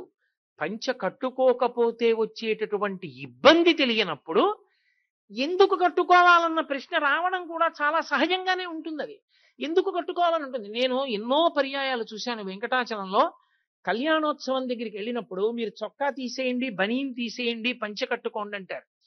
వాళ్ళు తెలియక వాళ్ళు ఏం చేస్తారంటే అప్పటికప్పుడు ఎవరిదో ఉత్తరీయమో ఓ లుంగీ లాంటిదో తీసుకుని ఆ ప్యాంటు మీదే కట్టుకుంటారు. కట్టుకుని అలాగే కూర్చుని అలాగే లోపలికి వెళ్ళిపోతూ ఉంటారు. ఒక్క విషయం గమనించండి, పంచ కట్టుకోండి అన్న మాటకు అర్థం ఏమిటంటే పంచ కట్టుకోండి అంతే. అంతేకాని పంచ కట్టుకోండి అంటే ఎవరినో తృప్తిపరచడానికి ప్యాంటు మీద పంచ కట్టుకోండి కాదు. ఎందుకు పంచ కట్టుకోండి అని అంత శాసించాలి? ఏ ప్యాంటు వేసుకుని చొక్కా వేసుకుని పూజకి వెడితే ఫలించదా? అక్కడ మీరు ఒక విషయాన్ని జాగ్రత్తగా గమనించాలి. ఆచారకాండ అని ఒకటి ఉంది. ఆచారకాండలో వేదం చెప్తుంది, ఇలా ఉంటేనే నీకు ఫలితం వస్తుంది, ఇలా లేని నాడు ఫలితం ఉండదు అని ఉంటుంది. నేను మీతో ఒక ఉదాహరణ మనవి చెయ్యాలి అంటే, ఏటీఎం కార్డు అనేటటువంటిది ఇవాళ తెలియని వాళ్ళు ఎవరు లేరు, అందరికీ తెలుసు. ఏటీఎం కార్డుని మీరు ఏటీఎం మిషన్ లో ఎటువైపుకు పెట్టాలో అటు పెట్టకుండా తిప్పి పెట్టారనుకోండి, మీరు కార్డు సరిగా పెట్టలేదు అని చూపిస్తుంది తప్ప అది మీరు అడిగిన ఫలితాన్ని ఇవ్వదు. ఒక ఏటీఎం కార్డుని తిప్పి పెడితేనే మీకు ఏం కావాలో అది జరగలేదు. భగవంతుని దగ్గరికి వెళ్ళి సేవ చేసుకునేటప్పుడు ఎలా ఉండాలని ఈశ్వరుడు వేదంలో చెప్పాడో అలా ఉండనప్పుడు ఫలితం ఎలా వస్తుంది అనుకుంటున్నారు? మీరు పెట్టుకున్న ఏటీఎం మిషను మీ బ్యాంక్ అకౌంట్లో మీ ఏటీఎం కార్డే మీరు పెట్టడంలో తేడా వస్తేనే ఏటీఎం మిషన్ పనిచేయలేదు కదా.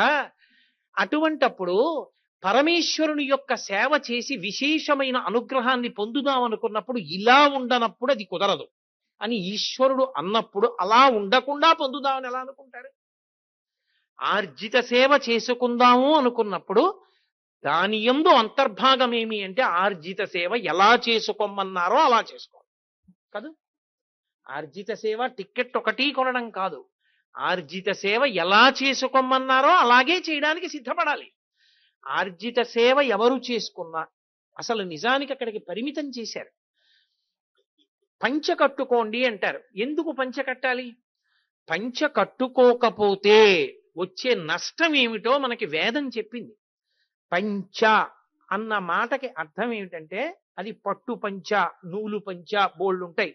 కానీ యథార్థముగా మాట్లాడవలసి వస్తే పట్టుపంచ కట్టుకుని పరమేశ్వర సన్నిధానమునకు వెళ్లకుండా ఉండడం మంచిది. ఎందుకో తెలుసా? ప్రతి వస్తువుకి కూడా గుణదోషములుంటాయి. ఒక్క పట్టుపంచ నెయ్యాలంటే ఎన్ని లక్షల పట్టు పురుగులో చచ్చిపోతాయి. మల్బరీ ఆకులు పెట్టి పట్టు పురుగుని పెంచి బాగా కడుపు నిండా తిని అది పట్టు దారాన్ని చుట్టూ అల్లుకుని పట్టుగూట్లో మెత్తగా ఉంది కదా అని పడుకుంటుంది. ఇక అది పడుకుని నిద్రపోవడం మొదలెట్టిన తర్వాత ఇక అది బయటికి రాలేదు, ఇక పట్టుదారం వదలదు. ఇప్పుడు ఆ పురుగును ఒక్కదాన్ని తీసి బయటపడేయాలంటే పట్టు కాయని కోసేయాలి. కోసేస్తే దారం ఇంతంత ముక్కలైపోతుంది. అందుకే పట్టు కాయలన్నీ ఏం చేస్తారంటే మరుగునీళ్లలో పడేస్తారు. మరుగునీటిలో పడిపోగానే ఆ పట్టు పురుగుకి తెలివి వస్తుంది. అది బయటికి వెళ్ళిపోవాలని దారాల మధ్యలోంచి వెడుతున్న మరుగునీటికి శరీరం ఉడికిపోతుంటే గిల గిల గిల గిల కొట్టుకుంటుంది. కొట్టుకుని బయటికి వెళ్లే మార్గం లేక తానల్లుకున్న గూట్లో తానే చచ్చిపోతుంది. చనిపోయిన తరువాత పట్టుకాయని తీసుకొచ్చి కండికి పెట్టి తిప్పుతారు. తిప్పి దారాన్ని యువతలకి తీసేసి ఆ పట్టు కాయని దాంట్లో ఉన్నటువంటి పురుగుని వీధిలో పారేస్తారు. పశువులు తినేస్తాయి. మాంసాహారులైన పందులు మొదలైనటువంటివి తింటాయి. ఎంతో హింస ఉంది ఒక పట్టుపంచలో. ఒక పట్టుపంచ కట్టుకుని ఒక పట్టు చీర కట్టుకుని ఆర్జిత సేవకి వెళ్ళడం కన్నా నూలుతో చేయబడినటువంటి పంచ కట్టుకుని వెళ్ళడం సర్వోత్కృష్టము. నేను వేదాన్ని ప్రమాణం చేసి మాట్లాడుతున్నాను. ఎందుకో తెలుసా? వేదం ఒక మాట చెప్పింది. ఒక పంచె నేస్తే ఆ పంచకి అడ్డంగా నేసినటువంటి దారములనన్నింటినీ కూడా ఓతములు అని పిలుస్తారు. అలాగే నిలువుగా నేసినటువంటి దారములనన్నిటినీ కూడా ప్రాచీనతానములు అని పిలుస్తారు. నిలువుగా కొన్ని దారాల్ని, అడ్డంగా కొన్ని దారాల్ని పెడతారు. ఎంత జాగ్రత్తగా గంజిపోసి నేతగాడు ఆ చివరి నుంచి ఈ చివరికి ఇద్దరు కలిసి ఒక ప్రత్యేక పరికరాన్ని ఇలా తీసుకొస్తారు పరిగెడుతూ. అది దగ్గర పడుతుంది. ఎంత దగ్గర చేసి నేత నేసినా ఈ ఓతప్రోతముల మధ్యలో సన్నటి రంధ్రాలుంటాయి పంచెకి. ఒక నూలు పంచె నేను కట్టుకున్నాను అనుకోండి, జాగ్రత్తగా గమనిస్తే సన్నటి రంధ్రములు ఉంటాయి. ఒక సూదిని తీసుకొచ్చి ఇలా గుచ్చితే ఆ కన్నంలోకి దూరుతుంది దాని మొన. అంత చిన్న దారములు ఉంటాయి. ఒక్క వస్త్రాన్ని నేస్తే వేదం ఏం చెప్పిందో తెలుసా? ఆ వస్త్రం పూర్తయ్యేటప్పటికీ ఆ వస్త్రాన్ని దేవతలు ఆవహిస్తారు. ఎంతమంది దేవతలు ఆవహిస్తారని చెప్పారో తెలుసా? ఆ వస్త్రమునందు మొట్టమొదట అగ్ని ప్రవేశిస్తాడు, 2 వాయువు ప్రవేశిస్తాడు, 3 విశ్వేదేవతలు ప్రవేశిస్తారు, తర్వాత పితృదేవతలు ప్రవేశిస్తారు, తర్వాత ఆదిత్యుడు ప్రవేశిస్తాడు, తర్వాత ఓషధీ దేవతలు ప్రవేశిస్తారు. ఈ ఓతప్రోతముల మధ్యలో ఉండేటటువంటి సన్నటి కన్నాలలోకి నక్షత్ర మండలంలో ఉండేటటువంటి దేవతా మండలి అంతా అధిష్టానమై ప్రవేశిస్తుంది. ఒక్క పంచని కట్టుకున్నాడు అంటే అర్థం ఏంటంటే, పంచకట్టు అంటే ఒక్కసారి పంచ కట్టుకుంటే ఇంతమంది దేవతల యొక్క అనుగ్రహాన్ని పొంది ఉన్నాడు అని గుర్తు.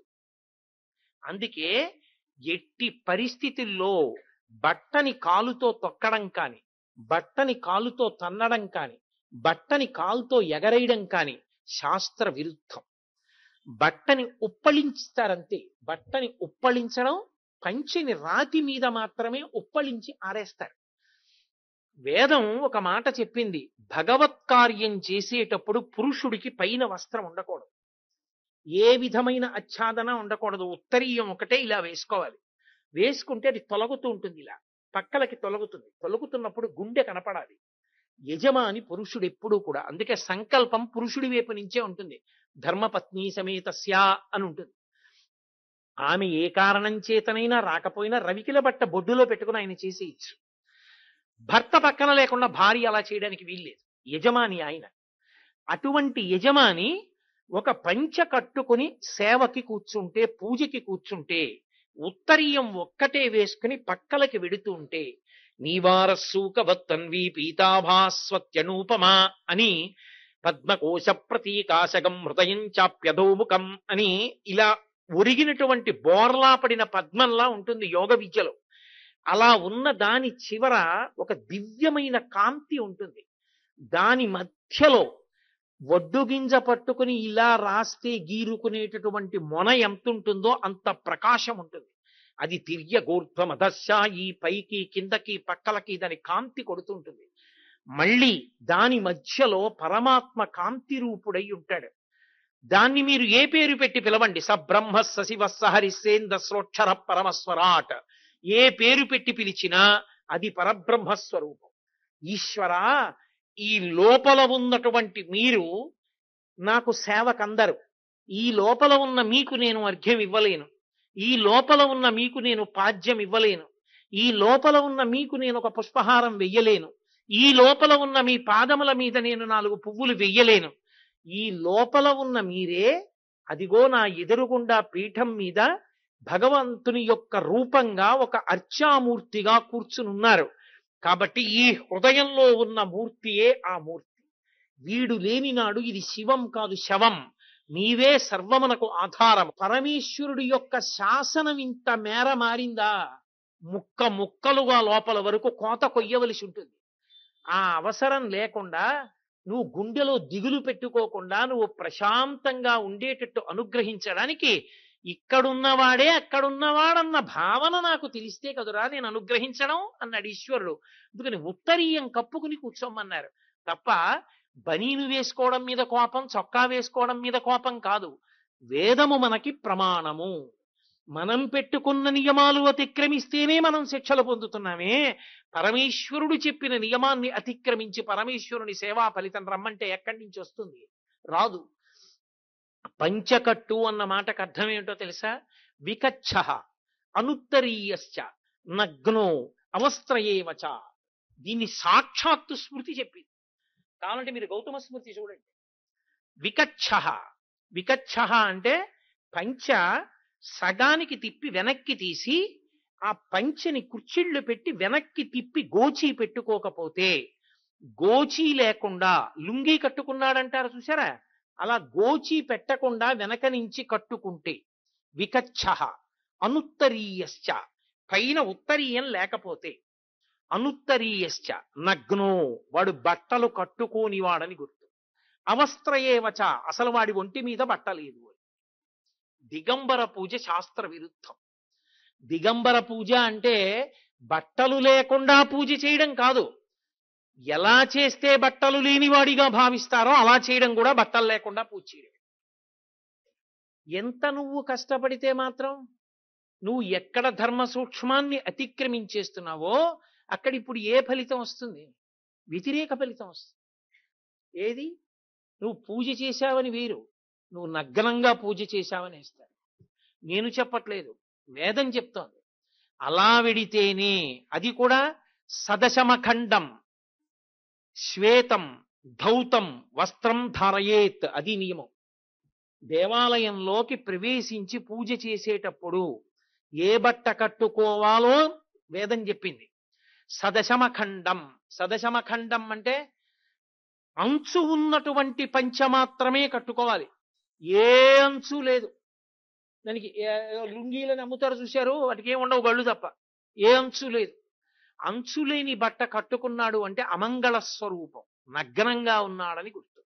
కాబట్టి సదశమ ఖండం అంటే అంచులేని బట్ట కట్టకూడదు, అంచు ఉన్న బట్టే కట్టుకోవాలి. అందుకే ఎప్పుడైనా పీటల మీద కూర్చుంటే అంచు ఉన్న బట్ట మాత్రమే ఇవ్వాలి. అంచు ఉన్న బట్ట మీరు ఇచ్చారంటే అర్థం ఏమిటో తెలుసా? వాళ్ళు 10 కాలాలు బతకాలని కోరుకుంటున్నారని గుర్తు. మనకి ఇళ్లలో పెళ్లిళ్ళైనా పేరంటాలైనా బట్టలే పెడతారు. ఆయనకి ఎన్ని పంచెలు ఉండనివ్వండి, మళ్ళీ ఓ పంచెలు చాపే ఇస్తారు. ఎందుకని? ఏదైనా వద్దనొచ్చ, కానీ వస్త్రం ఇస్తే వద్దనకూడదు. ఎందుకు వద్దనకూడదో తెలుసా? వస్త్రాన్ని ఇచ్చినప్పుడు ఆ వస్త్రమునందు దేవతలు అధివసించి ఉండి నీ ఆయుర్దాయమునకు కారకులవుతారు. అందుకే అంచు ఉన్నటువంటి పంచెల చాపలు బ్రాహ్మణులు కనపడితే దానం చేస్తారు. ఇంట్లో ఏదైనా పూజ జరిగితే పీట్ల మీద కూతురు అల్లుడు కూర్చుంటే అత్తవారు వచ్చి బట్టలు పెడతారు.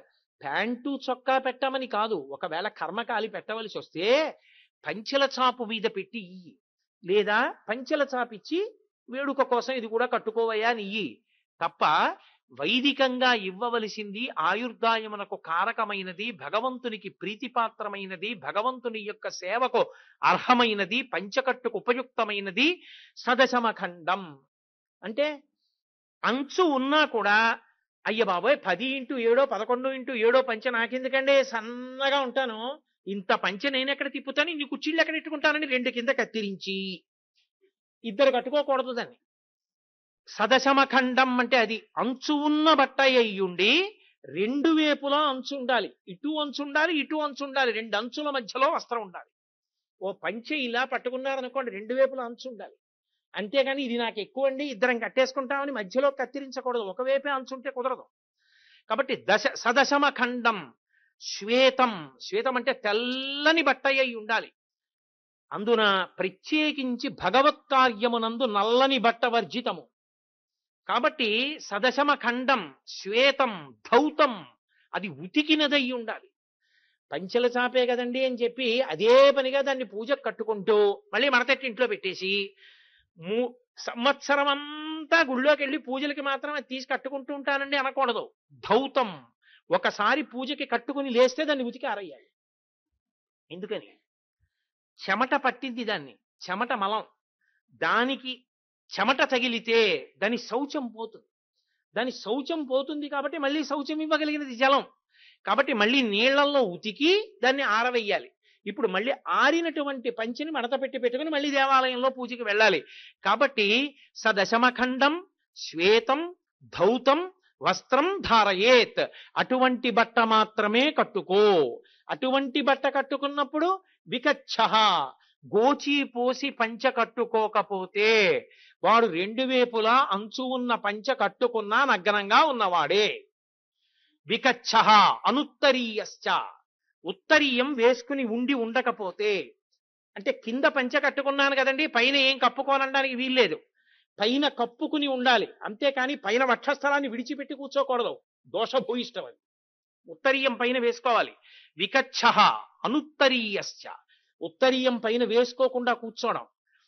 నగ్నో అవస్త్రయేవచ, వాడు నగ్నంగా ఉన్నవాడితో సమానం, వాడు వస్త్రం లేని వాడితో సమానం. నేను చెప్పట్లేదు, వేదం చెప్తోంది, స్మృతి సూత్రాలు చెప్తున్నాయి. అందుకని పంచకట్టుకోండి పంచకట్టుకోండి పంచకట్టుకోండి. ఎవరి కోసం? వాళ్ళెవరో ఏదో బలవంతంగా ఏదో రుద్దాలని కాదు. అరే పాపం, వీడు ఇంత కష్టపడి సంపాదించుకున్న దాంట్లోంచి కొంత ద్రవ్యాన్ని పక్కన పెట్టుకున్నాడు, ఎప్పుడో 2 ఏళ్ల తర్వాత వచ్చేటటువంటి ఆర్జిత సేవ టికెట్ కొనుక్కున్నాడు, ఎంతో సంతోషంగా రైల్వే రిజర్వేషన్ చేయించుకుంటూ ఏ అడ్డు రాకూడదు 1000 దేవుళ్లకు మొక్కుకున్నాడు, 7 కొండలు నడిచి ఎక్కాడు. ఆయనకి భక్తి లోపం ఏం లేదు, కడుపు నిండా భక్తి ఉంది. ఒక్కటి తెలియదు ఆయనకి, అలా కట్టుకోకపోతే ఇబ్బంది అన్న విషయం ఆయనకి తెలియదు. బ్యాంకులో వేసుకున్న 10 లక్షలు ఆయనవే, ఏటీఎం కార్డు ఆయనదే, వెళ్ళినవాడు ఆయనే, తిప్పి పెట్టడమే ఆయన చేసిన పాపం. అలా ఇన్ని ఆయన చేసుకున్న వస్త్రం విషయంలో నువ్వు వేదాన్ని ధిక్కరిస్తే, పంచ కట్టుకోనంటే నువ్వు నగ్న పూజ చేసిన వాడివి అని ఖాతాలో వేస్తాడు. ఎందుక ఇబ్బంది? ఎవడు చెప్పిన పని? కాబట్టి చక్కగా వికచ్చ, అలా కాకుండా నీకు ఎలా వస్తే అలా కట్టుకో. నీకంత రాలేదనుకో, పంచకట్టుకు మీకు నేను సభాముఖంగా ఓ తేలిక మార్గం చెప్పేస్తా. మీకు గోచి పెట్టుకుని పంచకట్టుకోవడం రాలేదనుకోండి, బెంగేం లేదు. ఇలా తిప్పి యువతల వైపుకి తీసుకొచ్చి రెండు కలిపి గట్టిగా ముడేసుకోండి. ఈ రెండు కాళ్ళ మధ్యలోంచి తీసి వెనక్కి మీరు చుట్టబెట్టి అంచు పైకి వచ్చేట్టు గోచి దోపుకోండి. ఇక్కడ ముడేసేశారు కాబట్టి సారదు. తీసి మీరు ఇలా ఇలా అంచు ఇలా పెట్టేసుకోండి. ఓ అంచు తీసి పైకి ఇలా పెట్టుకోండి. మొలతాడు 4 ప్యాన్లు వేసి గట్టిగా కట్టుకోండి.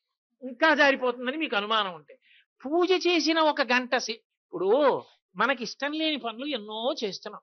ఏమిటో డాక్టర్ గారు ఈ మధ్య గుండె అప్పుడప్పుడు ఏమిటో లబ్డబ్ అండం కొంచెం సరిగా వినపట్టం లేదండి అన్నాం అనుకోండి, పడుకోండి అని చెప్పి గుండెల మీద ఉన్న వెంట్రుకలన్నీ తీసేసి ఒంటి నిండా క్లిప్పులు పెట్టి ఓ గంట సేపు ఈసీజీ చూస్తారు. చూపించుకుంటున్నావా? చూపించుకోవట్లేదా? నీ గుండె విషయంలో తేడా ఉందేమో అని అనుమానం వస్తే గంట సేపు గుండెల మీద ఉన్న వెంట్రుకలన్నీ తీయించేసుకుని ఎంతమంది చుట్టూ వచ్చి చూస్తున్నా సరే అలా పక్క మీద పడుకుని ఆ క్లిప్పులన్నీ పెట్టించుకుని ఆ ఈసీజీ రీడింగులు వస్తుంటే పడుకున్నావా? పడుకోలేదా?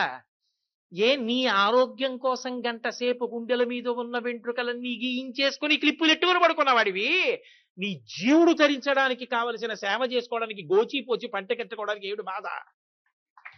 కాబట్టి వికచ్చ అనుత్తరీయశ్చ, ఉత్తరీయం వేసుకుని వెళ్ళాలి ఈశ్వర దర్శనానికి వెళ్ళినప్పుడు. నిజానికి ఎడం భుజం మీద ఉత్తరీయం ఉంది అంటే, ఇలా పడింది అంటే గుర్తు ఏమిటంటే భార్యా సహితుడు, మంగళమూర్తి, ఆయన యజ్ఞాధికారి, ఆయన యజ్ఞం చెయ్యొచ్చు. ఎడం భుజం మీదకి ఉత్తరీయం తగల్లేదు, ఒక్క కుడి భుజం మీదకే ఉంది అంటే ఆయన భార్యారహితుడు, ఆయన భార్య చనిపోయిందని గుర్తు, ఆయనకి ఏ మంగళ కార్యానికి పనికిరాడని గుర్తు. అంత వైశిష్ట్యాన్ని పొందింది ఉత్తరీయం అన్నది. అందుకే ఉత్తరీయం లేకుండా ఏ పనులు చెయ్యకూడదో మనకి శాస్త్రాలు చెప్పాయి. ఉత్తరీయం లేకుండా చెయ్యకూడని పనులు కొన్ని ఉన్నాయి. ఉత్తరీయం ఎట్టి పరిస్థితుల్లో ఉండాలి. ఎప్పుడు? స్వాధ్యాయ, జప, హోమ, దాన, ఈ పనులు చేసేటప్పుడు ఎప్పుడూ కూడా ఉత్తరీయంతోటే చెయ్యాలి. స్వాధ్యాయం అంటే వేదం చదువుకోవడం. వేదం చదువుకునేటప్పుడు ఉత్తరీయం వేసుకోవాలి. జపం చేసేటప్పుడు ఉత్తరీయం ఉండాలి. హోమం చేసేటప్పుడు హవిస్సు ఇచ్చేటప్పుడు ఉత్తరీయంతో ఇవ్వాలి. హోమ, దాన, ఒకరికి దానం చేసేటప్పుడు ఉత్తరీయం వేసుకుని దానం చెయ్యాలి. దానం చేసేవాడు బుద్ధి లేకుండా ఉత్తరీయం వేసుకోకుండా ప్యాంటు చొక్కాతో పంచల్సా పెడుతున్నాడు అనుకోండి, వెంటనే మీరు ఉత్తరీయం వేసుకుని పుచ్చుకోవాలి తప్ప ఉత్తరీయం లేకుండా పుచ్చుకోకూడదు. ఒకవేళ వాడికి తెలియదు అనుకోండి, మీరు తువ్వాలట్టుకొచ్చి వాడి భుజం మీద వేసి పుచ్చుకోవాలి, లేకపోతే అది ప్రమాదకారి. కాబట్టి స్వాధ్యాయ, జప, హోమ, దానీషు అనుత్తరీయంతో, అంటే ఉత్తరీయం లేకుండా ఈ కర్మ ఎట్టి పరిస్థితులలో చెయ్యరాదు. ఉత్తరీయం అనేటటువంటిది అంత ప్రధానమైనది. ఏమిటంటే బట్టకి ఎంత శక్తి ఉంటుందా అని మీరు అనుకోకండి. మీరు కావాలంటే వేదంలో పటలపన్నమని అసలు ఆ వస్త్రం వెనక ఉండేటటువంటి రహస్యం ఏమిటో, ఒక వస్త్రాన్ని దేవతలు ఎలా అధివసించి ఉంటారో, వస్త్రాలు ఎక్కడ పడితే అక్కడ పడేయకుండా మడత పెట్టుకోవడం, జాగ్రత్తగా ఉంచుకోవడం, గౌరవించడం. తను స్నానం చేసిన బట్ట తాను పిడిచి ఆరేస్తే ఒక ఫలితం, భార్య ఆరేస్తే ఒక ఫలితం, ఇంట్లో దాసి ఆరేస్తే ఒక ఫలితం. కాబట్టి బట్ట అన్నదాని మీద ఐశ్వర్యం ఆధారపడి ఉంటుంది. బట్ట అన్నదాని మీద జీవుని యొక్క ఉన్నతి ఆధారపడుతుంది. కాబట్టి మనకి తెల్లవారి లేస్తే వేదం చెప్తోంది వికచ్చ అనుత్తరీయశ్చ నగ్నశ్చ అవస్త్రయేవచ. బట్టలేని వాడు కనుక నగ్న పూజ చెయ్యకూడదు, కనుక పంచకట్టు కట్టుకుని మాత్రమే పూజ చెయ్యాలి. కాబట్టి అందుచేత ఆర్జిత సేవ ఉన్నవారు పంచకట్టుకోండి, పంచకట్టుకోండి, పంచకట్టుకోండి అని అన్ని మాటలు అక్కడ చెప్పడానికి కారణం ఏమిటంటే, వచ్చిన ఇన్ని లక్షల మందికి చెప్తూ ఉండడం సాధ్యం కాదు. కాబట్టి పెద్దలైన వారు చెప్తే వినడం అలవాటు ఉన్న జాతి కనుక ఆ మాట వాళ్ళు చెప్తూ ఉంటారు. చూడండి, చిన్నతనంలో తండ్రి ఒక్క మాట చెప్తాడు, రేయ్ సాయంకాలం పూట పడుకోకు అంటాడు. లే పడుకోకు, సాయంకాలం పడుకోవడం ఏంట్రా, సూర్యాస్తమయంలో పడుకోకూడదు అంటాడు. ఏం నాన్నగారండి సూర్యాస్తమయంలో ఎందుకు పడుకోకూడదండి అండు కొడుకు. నాన్నగారు పడుకోవద్దన్నారు, పడుకోడు. ఒక వయస్సు వస్తుంది, అప్పుడు తెలుసుకుంటాడు ఎందుకు పడుకోకూడదో. సూర్యాస్తమయంలో సూర్యాస్తమయం ఎంత పావనమైన కాలమో అప్పుడు ఎందుకు పడుకోకూడదో తెలుసుకుని పడుకోకుండా ఉంటాడు. అలా నీకు ఒక పరిణితి ఏర్పడుతుంది. ఎందుకు నువ్వు అలా పడు ఆ సమయం పంచ కట్టుకోకుండా పూజ చేయకూడదో, ఎందుకు పంచ కట్టుకునే పూజ చెయ్యాలో నీకు అర్థం అవుతుంది. అర్థమైన నాడు చక్కగా నువ్వు కట్టుకుంటావు. ఆ అర్థం కాకపోయినా పెద్దలు చెప్పినటువంటి నియమాన్ని మన్నించడం నేర్చుకోవాలి. కాబట్టి అందుకని పంచకట్టు, సంప్రదాయమైనటువంటి బొట్టు పెట్టుకుని వెళ్ళండి అని ఉంటుంది. కొందరు ఊర్ధ్వపుండ్రధారణ చేస్తారు, కొందరు అడ్డంగా విభూతి పుండ్రాలు పెట్టుకుని లలాటమునందు భ్రూమధ్య స్థానంలో తిలకం పెట్టుకుంటారు, కొంతమంది కుంకం పెట్టుకుంటారు. బొట్టు బిళ్ళలు పెట్టుకోవడం అన్న ఆచారం మాత్రం లేదు. బొట్టు పెట్టుకుంటారు. అసలు నేను మీతో ఒక యథార్థం మనవి చెయ్యవలసి వస్తే, వైకుంఠ ఏకాదశి నాడు తిరుమల క్షేత్రానికి ఎన్ని లక్షల మంది వెళ్ళారన్న దాని చేత సనాతన ధర్మం నిలబడిందా లేదా అన్నది లెక్క కట్టారు. కుంభమేళా జరుగుతున్నప్పుడు ఎన్ని లక్షల మంది వెళ్ళారన్న దాని చేత సనాతన ధర్మమునందు వాళ్ళు నిష్ణాతులా కాదా లెక్క కట్టరు. వీడు సనాతన ధర్మమునందు ఉన్నవాడు, సనాతన ధర్మమునందు నమ్మకం ఉన్నవాడని దేని చేత లెక్క కడతారో తెలుసా? లలాటమునందు పెట్టుకున్న బొట్టు చేత లెక్క కడతారు. వాడికి బొట్టు ఉందా, వాడికి సనాతన ధర్మం మీద విశ్వాసం ఉంది. వాడికి బొట్టు లేదు, వాడికి సనాతన ధర్మం మీద విశ్వాసం లేదు. ఎందుకో తెలుసా? ఏమి బొట్టు పెట్టుకునేటప్పుడు నలుపు రంగో తెలుపు రంగో ఇంకేమైనా పెట్టకూడదా? పెట్టకూడదు. ఒక్క ఎర్రటి వర్ణాన్ని మాత్రమే వాడతారు. విభూతి లలాట మనకు అడ్డంగా పెట్టుకుంటారు 3 గీతలుగా. లలాటము ఆచ్ఛాదింపబడి ఉండాలి ఎప్పుడూ కూడా. ఎందుచేత అంటే మీరు జాగ్రత్తగా గమనించండి, విభూతి ధారణ వెనక ఒక మహోత్కృష్టమైనటువంటి విశేషం ఉన్నది. ఈ ప్రపంచంలో కంటికి కనపడుతున్న ప్రతి వస్తువు యొక్క చిట్ట చివరి స్థితి బూది. అది దోషుడు బూడిదైపోతుంది. ఎంత అందమైన వస్తువు అని మీరు అనండి, ఎంత గొప్ప వస్తువు అని మీరు అనండి, ఎంత కీర్తివంతమైనదని మీరు అనండి, ఎంత ప్రయోజనకరమైనదని మీరు అనండి, కాలంలో కొంతకాలం అయిపోయిన తరువాత అది బూదిగా మారిపోతుంది. బూది ఏమైపోతుంది? ఇంకేమవదు, బూడిద బూడిదిగా ఉండిపోతుంది. బూడిద శాశ్వతత్వానికి గుర్తు కాదు. ఈ ప్రపంచమంతా మహాప్రళయంలో పడిపోతుంది. పడిపోయిన తరువాత మళ్ళీ జీవుల యొక్క కర్మలను దృష్టిలో పెట్టుకుని పునరుత్పత్తి చెయ్యడానికి వీలుగా ఈ విభూతి కణముల యందే మళ్ళీ పరమేశ్వరుడు పునరుత్పత్తి వ్యూహాన్నంతటినీ కూడా ఉంచి తన శరీరానికే అలదుకుంటాడు. అందుకే భస్మోద్ధూళిత సర్వాంగం అని పరమశివుడు ఒళ్ళంతా కూడా భస్మాన్ని ఉద్ధారణం చేసుకుంటానడానికి కారణం అదే. ఆ విభూతి కణాలలోంచే మళ్ళీ సృష్టి చేస్తాడు. ఆ విభూతి దేన్నైనా ఇవ్వగలదు. అందుకే అది పరమైశ్వర్యం. దానికి భస్మ అని పేరు. భస్మ అంటే భ అంటే కాంతి, కాంతి పరమేశ్వరుడు. స్మ జ్ఞాపకానికి రావడం. భగవంతుడు జ్ఞాపకానికి రాకుండా మరుగున పడిపోయిన కారణం చేతనే మళ్ళీ ఇన్ని జన్మలు ఎత్తవలసి వచ్చింది. భగవంతుడు జ్ఞాపకంలో ఉంటే ఒళ్ళు దగ్గర పెట్టుకుని దుష్కర్మలు చెయ్యకుండా ఉండి భగవంతునికి దగ్గరవుతాడు. ఆ భగవంతునికి దగ్గరయ్యేటటువంటి లక్షణము నా యందు ప్రచోదనముగాక, భగవంతుని యొక్క వైభవము నా మనసు యందు నిలబడుగాక, నేనెప్పుడూ భగవన్నామాన్ని పలుకుచుండెడివాడనగుదునుగాక అని కోరుకోవడానికి ఆ భస్మ పెట్టుకుంటాడు. శాశ్వతమైనటువంటిది, తెల్లనైనటువంటిది భస్మని సూచిస్తుంది. తెల్లగా ఉంటాడు పరమశివుడు, అందుకే నల్లగా ఉంటారు శ్రీమన్నారాయణుడు. నల్లది కూడా శాశ్వతత్వమే. ఎందుకని? లోకంలో ఏదైనా కాలిపోయిన తర్వాత ఏమైపోతుంది? బొగ్గు అయిపోతుంది. బొగ్గు కూడా శాశ్వతత్వం. బొగ్గుకి బూదికి పెద్ద తేడా ఏం లేదు, రెండు ఒకటే. బొగ్గు నల్లగా ఉంటుంది. విభూతి ఎంత శాశ్వతమైనదో బొగ్గు కూడా అంత శాశ్వతమైనది. ఎందుకని? బొగ్గుకి నల్ల వజ్రము అని పేరు. వజ్రం కింద లెక్క కడతారు బొగ్గుని. వజ్రం వజ్రేన భిన్నయేత్. వజ్రాన్ని తీసుకొచ్చి బదలగొట్టమంటే సుత్తి పెట్టి కొడితే బదలవదు. వజ్రం వజ్రంతోనే బద్దలవుతుంది. బద్దలవ్వకుండా ఇక శాశ్వతంగా ఉండిపోతుంది. ఆ నల్లని బొగ్గు నల్లని నారాయణునికి ప్రతీక, తెల్లని పరమశివునికి తెల్లని విభూతి ప్రతీక.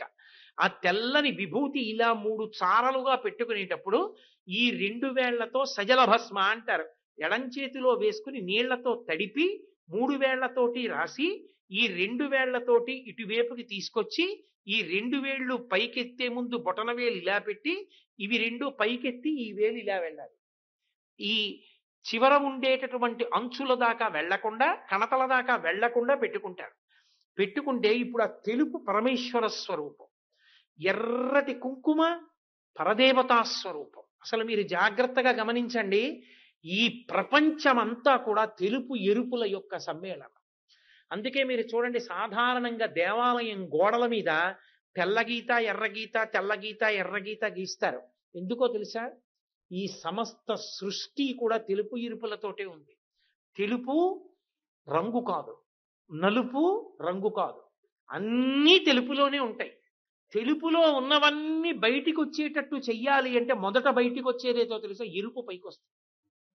అందుకే అరుణకాంతి అంటారు, అమ్మవారు ఎర్రగా ఉంటుంది అంటారు. ఆ ఎరుపు పైకొస్తే అన్నీ పైకొస్తాయి, ఎరుపు లోపలికి వెళ్ళిపోతే అన్ని లోపలికి వెళ్ళిపోయి మళ్ళీ తెలుపులోకి వెళ్ళిపోతాయి. పైకి తీసుకొచ్చేది మళ్ళీ తెలుపులోకి తీసుకెళ్ళిపోయేది ఆ ఎరుపే. భగవంతుడి నుంచి విడి జీవుణ్ణి జీవుణ్ణి జీవుణ్ణి అనుకోవడము ఆ ఎరుపు వల్లే, అమ్మవారి వల్లే. స్వరూపిణి అయిన తల్లి చేసే ప్రక్రియ మళ్ళీ భగవంతుని యందు కలిసిపోవడము ఆ ఎరుపు వెనక వెళ్ళి తెలుపులో కలిసిపోయి తెలుపు అయిపోతాడు. కాబట్టి ఆ తెలుపు శాశ్వతత్వానికి పరమేశ్వరునకు ప్రతీక, ఎరుపు అమ్మవారికి ప్రతీక. కదలకుండా ఉండడం తెలుపు, కదులుతూ ఉండడం ఎరుపు. మీరు అందుకే చూడండి, కదలికలు ఆగాలనుకోండి ఎరుపుతో ఆపుతారు. ఎర్ర జెండా చూపించారనుకోండి ఆగాలి, ఎర్ర దీపం వెలిగిందనుకోండి ఆగాలి. ఎరుపు కదలికలను ఆపుతుంది, లేదా కదలికలని ఆపుతుంది కాబట్టి కదలికలకు సంకేతం అవుతుంది. అసలు నిజంగా చెప్పాలంటే ఈ కదలికలన్నీ దేని కొరకు అంటే కదలని స్థితి కొరకు కదలాలి. నేను ఇప్పుడు ఇంటి నుంచి కదిలి వచ్చాను దేని కొరకు? ఓ 2 గంటల సేపు కదలకుండా ఇలా కూర్చోవడం కొరకు కదూ. అందుకని ఇక్కడ కూడా కదులుతూ ఉంటే ఉపన్యాసం ఎలా నడుస్తుంది? కదలకుండా కూర్చోడానికి. ధర్మబద్ధమైన కదలికలన్నీ దేని కొరకు అంటే తెల్లని సత్యమైన పరమేశ్వరుని యందు నిలబడిపోవడానికి, అద్వైతానుభూతి కొరకు. శుక్రము తెలుపు, శోణితము ఎరుపు. ప్రపంచంలో వెలుతురంతా తెలుపు, వెలుతురికి ప్రారంభకాలమైనటువంటి అరుణోదయము ఎరుపు. పగటిపూట తెలుపు, రాత్రిపూట నలుపు, మధ్యలో వచ్చేది ఎరుపు సంధ్య. ఎక్కడ చూడండి మీకు తెలుపు ఎరుపుల యొక్క సమ్మేళనంగా ఉంటుంది. అంతవరకు ఎందుకు? ఇడ్లీ తెలుపు, సాంబారు ఎరుపు, అవి కూడా తెలుపు ఎరుపులే. అన్ని తెలుపు ఎరుపుల సమ్మేళనంగానే ఉంటాయి. ఈ తెలుపు ఎరుపుల యొక్క సమ్మేళనం భగవంతుణ్ణి చేరడానికి సంకేతమై ఉంటుంది. అందుకే ఎర్రని బొట్టు ఈ భూమధ్యమునందు ఉంచుకుంటారు. ఏం బొట్టు ఇక్కడ పెట్టుకోకూడదా, ఇక్కడ పెట్టుకోకూడదా, ఇక్కడ పెట్టుకోకూడదా, చెవి మీద పెట్టుకోకూడదా, కన్నురెప్ప మీద పెట్టుకోకూడదా, ఇక్కడే ఎందుకు పెట్టుకోవాలి? మన ఋషులు దార్శనికులు, వాళ్ళు ఏదైనా చెప్పారు అంటే అంత ఆలోచించి చెప్తారు. మనకి మనసు అని ఒకటి ఉంటుంది. నా గుండె చూపించమంటే డాక్టర్ గారు చూపిస్తారు, నా కంటి రెటీనాని చూపించమంటే చూపిస్తారు, నా మనస్సు చూపించమంటే చూపించలేరు. మన ఏవ మనుష్యాణం కారణం బంధమోక్షయోహో. మనస్సే బంధనమునకు కానీ మోక్షమునకు కానీ కారణం. ఆ మనసు మంచి విషయాల్ని పట్టుకుంటే తరించిపోతాడు, ఆ మనసు చెడ్డ విషయాల్ని పట్టుకుంటే నశించిపోతాడు. ఇప్పుడు ఈ మనసుని నిగ్రహించాలి అంటే కదిలిపోతున్నటువంటి మనసు ఆలోచనలు వీధికంతటికి కేంద్రం ఎక్కడుంటుందంటే ఈ 2 కనుబొమల యొక్క మధ్య భాగమునందు ఉంటుంది. దాన్ని ఆజ్ఞాచక్రము అంటారు. ఆజ్ఞాచక్రం మనసుకి అధిష్టాన స్థానం. శంకరాచార్యులు వారు సౌందర్యలహరి చేస్తూ మహీం మూలాధారే కమపి మణిపూరే హుతవహం స్థితం స్వాధిష్టానే హృదివరుతం ఆకాశముపరి అంటూ మనోపిభ్రూ మధ్యే అంటారు. మనస్సు ఈ 2 కనుబొమల మధ్యలో ఉండేటటువంటి ఆజ్ఞాచక్ర స్థానం మీద ఉంటుంది.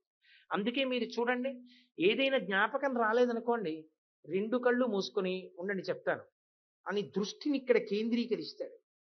ఇక్కడ కేంద్రీకరిస్తే జ్ఞాపకానికి వస్తుంది. మనసు యొక్క స్థానం ఆజ్ఞాచక్రం. ఈ ఆజ్ఞాచక్రం ఆచ్ఛాదింపబడి ఉండాలి. ఎందుకని అంటే అది అమ్మవారి సంబంధంతో ఉందనుకోండి, ఈ కదులుతున్నటువంటి మనస్సుకి అమ్మవారితో మీరు ముడివేశారనుకోండి, అమ్మవారు అంటే కదలికలు, ఆ కదలికలన్నీ అమ్మవారితో సంకేతిస్తారు. అందుకే అమ్మవారికి శక్తి అని పేరు. శక్తి కదలకుండా ఉందనుకోండి పనికిరాదు. శక్తి అంటే కదలికలకు ఆధారం. ఏమండి ఈ మధ్య గుడికి రావట్లేదే, అబ్బాయి ఏం వస్తారండి మోకాళ్ళ నొప్పులు అన్నాడు అనుకోండి, కదలలేకపోతున్నాడు, అది గుర్తు. కదులుతున్నాడు శక్తి, కదిలేది మనసు. కదిలిపోయేటటువంటి మనసు మొట్టమొదట ఏ సంకల్పాన్ని గట్టిగా పట్టుకుంటుందో అదే తర్వాత కర్మగా క్రియగా వ్యక్తమవుతుంది. మీరు జాగ్రత్తగా పట్టుకోవాల్సిమండి నేను అన్న ఈ మాటని. మనసు అటు ఇటు ఊగుతుంది, సంకల్ప వికల్పాలు చేస్తుంది. ఏదో ఒక తప్పు పని చెయ్యాలి అని అందనుకోండి మనసు, భగవానుడికి నివేదన చేద్దామని చెప్పేసి అక్కడికి తీసుకొచ్చి ఏవో కొన్ని లడ్లు పెట్టారు, లేదా అలంకారం చేద్దామని కొన్ని నగలు అక్కడ పెట్టుకుని లోపల ఏదో మర్చిపోయారని గబుక్కుని లోపలికి వెళ్ళారు. ఒక్క నగ తీసి జేబులో వేసుకుంటే ఇన్నున్నాయిగా, భగవంతుడే నాకు ఇస్తున్నాడు, తప్పు, కర్మ కాలిపోదు, ఎందుకు వచ్చింది? ఆ నగ వేసుకోవడం కన్నా త్రాచుపాములు వేసుకోవడం మంచిది. పరమేశ్వరుడి నగ మనకెందుకురా, వద్దు. మళ్ళీ మనసు అంటుంది పరమేశ్వరుడిది కానిది ఇది అసలు, ఆయనే నీకు ఇలా ఇమ్మనే అర్చకుడిని లోపలికి వెళ్ళిపోమన్నాడేమో తీసుకోమని అంటు. ఆఖరికి నీకు నచ్చ చెప్పి అది తీసుకుని జేబులో పడేసేటట్టు చేసింది అనుకోండి. జేబులో పడేసుకో అని నిర్ణయం చేసే ముందు అసలు లోపల మనసు కదిలిందా లేదా? ఆ కదిలిన మనసు దేని వైపుకి మొగ్గిందో అది కర్మేంద్రియాలు చేస్తాయి. అంటే ఒక సంకల్పం ఒక క్రియకి వెనకాతల ఉంది, లోపల ఉంది సంకల్పం. అది విత్తనం కనపడదు, చెట్టు కనపడుతుంది పైకొచ్చే అంకురం, పని కనపడుతుంది, మనస్సు కనపడదు, లోపలది దాంది ఆ సంకల్ప వికల్పాలు. ఈ సంకల్ప వికల్పాలు తప్పు త్రోవలోకి పట్టేసుకున్నాయా, ఇంత గొప్ప మనుష్య శరీరం, ఇంత గొప్ప మనుష్య జన్మ సర్వనాశనం అయిపోతాయి.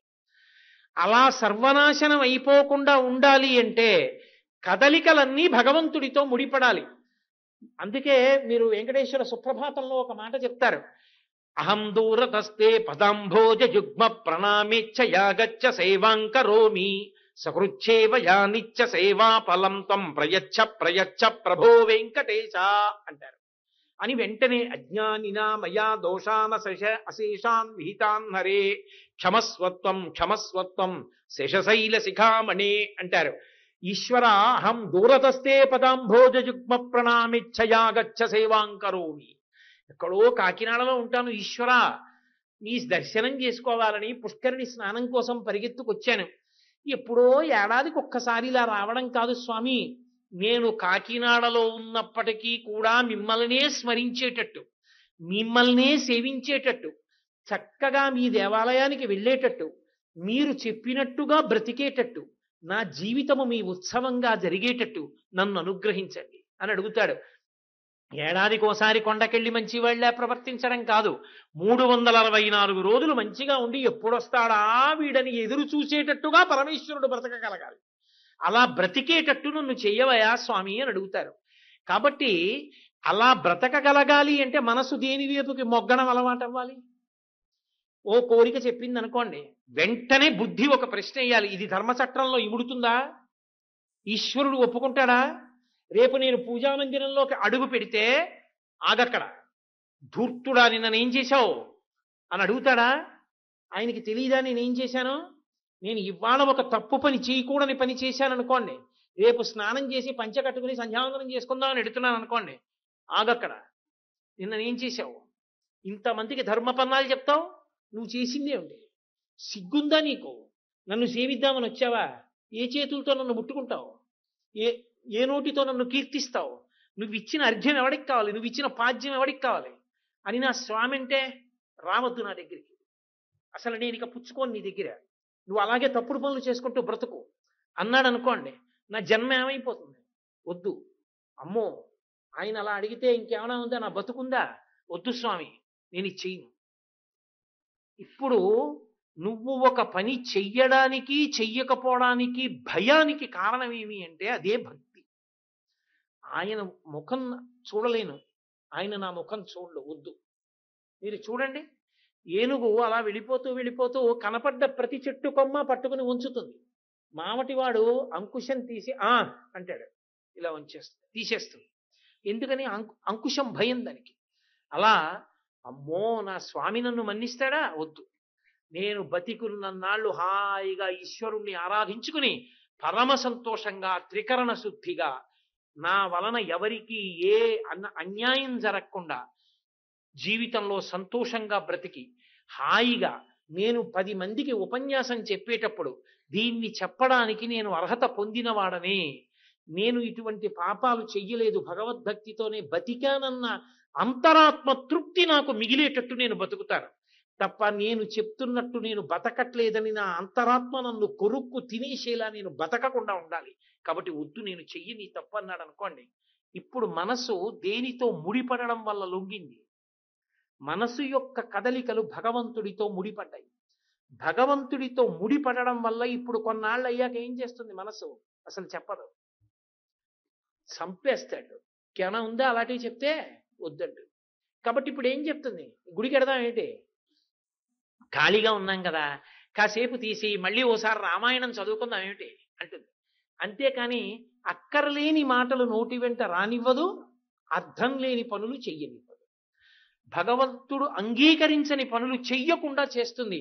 ఈ కదలికలను ఆపగలిగినటువంటి మనసు, ఆ స్థానమైనటువంటి ఆజ్ఞాచక్రాన్ని భగవతి యొక్క అనుగ్రహంతో నా కదలికలన్నీ నియంత్రింపబడుగాక అని బొట్టు పెట్టుకుంటారు. ఎందుకని ఇక్కడ బొట్టు పెట్టుకుని జాగ్రత్త పడ్డాం? ప్రపంచానికి తెలియచ్చు తెలియకపోవచ్చు నువ్వు చేసిన పని, కానీ పరమేశ్వరుడు మాత్రం చూస్తూనే ఉంటాడు. పునర్జన్మకది కారణం అవుతుంది. నువ్వు ఎన్ని చేశావు, ఎన్ని పాపాలు చేశావు, నేను వద్దన్న పనులు ఎన్ని చేశావు, ఎందుకు నీకు మళ్ళీ మనుష్య జన్మ, పో ఇలా అనుభవించన్నాడు అనుకోండి, ఏమైపోతాను? వద్దు, నేను చేసింది నేను అనుభవిస్తాను. మళ్ళీ ఈ శరీరం వదిలిపెట్టేస్తాను. ఎన్నాళ్ళు ఉంటాను ఇందులో ఇంకో 20 ఏళ్ళు ఉంటాను, 25 ఏళ్ళు ఉంటాను. వదిలిపెట్టేయాలా? గిర్రును తిరిగిపోయి 2 పాతికలు దాటిపోయాయి, ఇంకొక 25 ఎన్నాళ్ళలో తిరుగుతుంది. వదిలిపెడతానా? వదిలిపెట్టాక వాడు అడుగుతాడా ఏరా అని? ఇలా అండమా? ఏరా రా అంటావా? ఏది కావాలి నీకు? వాడు నిన్ను సంతోషంగా పిలవాలి, అలా సంతోషంగా పిలిచేట్టు బతుకుతాడు. కాబట్టి అమ్మా, నా మనసు అలా ఉండేటట్టు అనుగ్రహించు. ఇది అడగడం పునర్జన్మ సిద్ధాంతాన్ని సనాతన ధర్మంలో అంగీకరించడం, బొట్టు పెట్టుకోవడం. అది పెట్టుకోవడం చిన్నతనం కాదు. వెడుతూ వెడుతూ కింద పడ్డావు, మచ్చబడింది, ఏం చేస్తావు? భగవత్ సంబంధంగా ఇంత బొట్టు లలాటమునందు పెట్టుకుంటే, భ్రూమధ్యమునందు పెట్టుకుంటే బతుకు పండుతుంది. పండడం కావాలి జీవితంలో. ఆ మనసు యొక్క కదలికలన్నీ భగవత్ సంబంధములు కావాలి. ఆ బతికిన బతుకు 10 మంది సంతోషించే బ్రతుకవాలి. ఆయన ఉన్నారు కదండి మనకేమిటి అనేలా బతకాలి. మన వలన ఒకడి కళ్ళల్లో నీళ్లు రాకూడదు, మన కొరకు ఒకడి కళ్ళల్లో నీళ్లు రావాలి. అబ్బా ఆయన అండి, ఆయన బతకాలండి ఇంకో 20 ఏళ్ళు అనేవాడు ఉండాలి. ఆయన అండి, ఆయన బాగుండాలండి అని నీ కోసం దేవాలయంలో ప్రార్థన చేసేవాడు ఉండాలి. ఆయన అండి, ఆయన మా ఊళ్ళోనే ఉండాలండని కోరేవాళ్ళు ఉండాలి. వాడా అండి అని పేరు చెప్పేటప్పటికీ కళ్ళొత్తుకుని దుర్మార్గుడు ఇలా అయిపోయానండి అనేవాడు నీ వలన ఉండకూడదు. అలా ఉండకూడదంటే నీ మనసు యొక్క కదలికలు నియంత్రింపబడాలి. అవి నియంత్రింపబడాలంటే భగవతి యొక్క అనుగ్రహం ప్రసరించాలి. పునర్జన్మ సిద్ధాంతాన్ని అంగీకరించి నేను తప్పుడు ప్రవర్తనలో వెడితే మళ్ళీ జన్మలో బాధపడతాను, వద్దు ఈశ్వర, నా నడవడికని నీ చేతిలో పెడుతున్నాను, నియంత్రించు అని చెప్పడం, బొట్టు పెట్టుకోవడం. అందుకే విభూతి ధారణ చేసి బొట్టు పెట్టుకొని, లేదా ఊర్ధపుండ్ర ధారణ చేసినటువంటి లలాటంతో కనపడ్డారనుకోండి, ఒక పవిత్ర భావన కలుగుతుంది, ఓ గౌరవం కలుగుతుంది. అంటే ఆర్షధర్మాన్ని నమ్ముకున్నాడు, పునర్జన్మ సిద్ధాంతాన్ని అంగీకరించాడు, అందుకని విభూతి పెట్టుకుని బొట్టు పెట్టుకుంటారు. ఆ బొట్టు పెట్టుకోలేదు, వాడికి పునర్జన్మ సిద్ధాంతం మీద నమ్మకం లేదు, బొట్టు పెట్టుకోలేదు. ఆయనకి భగవత్ సంబంధంతో తన మనసు కదలాలనేటటువంటి కోరిక లేనే లేదు. ఇప్పుడు ఆయన దేవాలయ ప్రవేశం చేయడానికి ఏ విధంగా అర్హుడు? ఆయన దేవస్థానానికి సంబంధించిన కార్యములను నియంత్రించడానికి, నిర్మాణం చెయ్యడానికి ఆయన ఏ విధంగా అర్హుడు? అసలు ప్రాథమికంగా దానికి సంబంధించిన అధికారము, అర్హత కోల్పోయాడు. లలాటమునందు బొట్టు లేకపోతే ఆ వ్యక్తికి భగవత్ సంబంధం గురించి మాట్లాడే అధికారం సనాతన ధర్మంలో లేనేది. అసలు పునర్జన్మ సిద్ధాంతాన్ని అంగీకరిస్తే కదా సనాతన ధర్మాన్ని అంగీకరించినట్టు. అలా అంగీకరించాలంటే బొట్టు పెట్టుకుని తీరవలసిందే. వ్యాసుడు లలితా సహస్రనామ స్తోత్రంలో పరదేవతని కీర్తిస్తూ ఒక మాట అన్నాడు, అమ్మవారి బొట్టు ఎలా ఉంటుంది అంటే, ఆ చంద్రుడిలో మత్స ఎలా ఉంటుందో అమ్మవారి యొక్క తిలకం బొట్టు అలా ఉంటుంది. కుంకుమ బొట్టు అంటే చంద్రుడిలో మత్స సహజం. అలా అమ్మవారి ముఖం పూర్ణచంద్రబింబం అయితే ఆవిడ బొట్టు సహజం. అంటే అసలు ఇంకొక మాట నేను అనకూడదు, బొట్టుతోనే ఆవిడ ఎప్పుడూ కనపడుతూ ఉంటుంది. అంత గొప్పగా ఉంటుంది ఆ తల్లి యొక్క బొట్టు. కస్తూరీ తిలకంచితెందు విలసత్ప్రోద్భాసి పాలస్థలీం కర్పూర ద్రవమిశ్ర చూర్ణ కపురా మోదోల్లస ద్వీటికాం లోలాపంగతరంగతైరితి కృపాసారైర్నతానందినీం శ్రీశైలస్థలవాసినీం భగవతీం శ్రీమాతరం భావయే అంటారు. పురుషుడైనా సరే భగవంతుడైనా కూడా బొట్టు పెట్టుకుంటాడు. లీలాశకుడు కృష్ణకర్ణామృతం చేస్తూ కస్తూరీ తిలకం లలాట ఫలకే వక్షస్థలే కౌస్తుభం అసాగ్రే నవమౌక్తికం కరతలే వేణుం కరే కంకణం సర్వాంగే హరిచందనం చ కలయం కంఠే చ ముక్తావళి గోపస్త్రీ పరివిష్టితో విజయతే గోపాల చూడామణి అంటాడు. పరమమంగళప్రదంగా ఆర్షధర్మంలో దేవతలు కూడా చక్కగా ఖణీమని బొట్టు పెట్టుకుని కనపడతారు. ఆ బొట్టు వెనక అంత అంతరార్థం ఉంది. అందుకే తప్పకుండా ఒక దేవాలయ ప్రవేశం చేసేటప్పుడు, ఒక దేవాలయంలో ఆర్జిత సేవకి వెళ్ళేటప్పుడు తప్పకుండా లలాటాన్ని విభూతితోటో ఊర్ధ్వపుండ్రంతోటో ఆచ్ఛాదించి తిలకధారణ చేసి దేవాలయ ప్రవేశం చెయ్యాలి. అందులో ఒక దేవాలయంలోకి వెళ్ళాము అంటే విభూతి పెట్టుకున్నంత మాత్రం చేత అక్షయమవుతుంది అన్నారు కొన్ని కొన్ని విశేషాలు. జపం, హోమం, తపస్సు, అలాగే వైశ్వేదేవం, దానితో పాటుగా దేవతార్చన, శ్రాద్ధకర్మ, ఈ ఆరిటి యందు విభూతి పుండ్రాన్ని తప్పకుండా ధరించి ఉండవలసిందే. ఊర్ధ్వపుండ్రమో విభూతి పుండ్రమో ధరించి ఉండి తీరాలని చెప్పారు. ఒకవేళ నువ్వు శ్రాద్ధకర్మ చేసినా సరే విభూతి మాత్రం ఉండి తీరాలి. ఎవరు విభూతి పెట్టుకుని ఈ 6 పనులు చేస్తున్నారో ఆ పనులు అక్షయమవుతాయన్నారు. ఎందుకని? శ్రద్ధ చేత, విశ్వాసం చేత.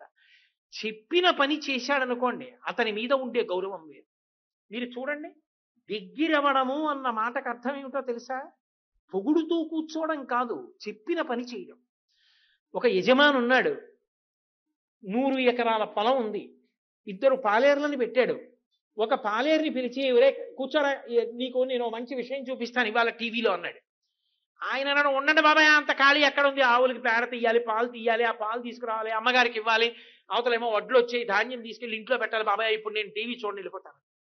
ఇంకోడు అన్నాడు పక్కనకు వచ్చి, అయ్యగారు ఏం గొప్పవారండి, మీరు ఎంతవంటి కార్యక్రమాలు చూస్తారండి, చాలా గొప్పవారు అయ్యగారు అని పొగుడుతున్నాడు. మీరు ఆలోచించండి, యథార్థానికి యజమానికి ఈ పొగుడుతున్న వాడి మీద ప్రేమ ఉంటుందా? ఒరే కూర్చోరా అన్నా కూర్చోకుండా తన 100 ఎకరాల పొలాన్ని సేద్యం చేయడానికి ఆరుగాలం కష్టపడుతున్నటువంటి పాలేరు మీద ఎక్కువ ఇష్టం ఉంటుందా? తన మాట విని తన గౌరవం కోసమని చెప్పి తన కోసమని బ్రతుకుతున్న వాడి మీద ప్రీతి ఉన్నట్టే భగవంతుడు చెప్పినట్టు బ్రతికిన వాడి మీద భగవంతుడికి ప్రీతి. కాబట్టి అక్షయం అన్న మాటకు అర్థం అది. భగవంతుడు ప్రీతి చెందాడనుకోండి, కర్మకి ఫలితం అదే.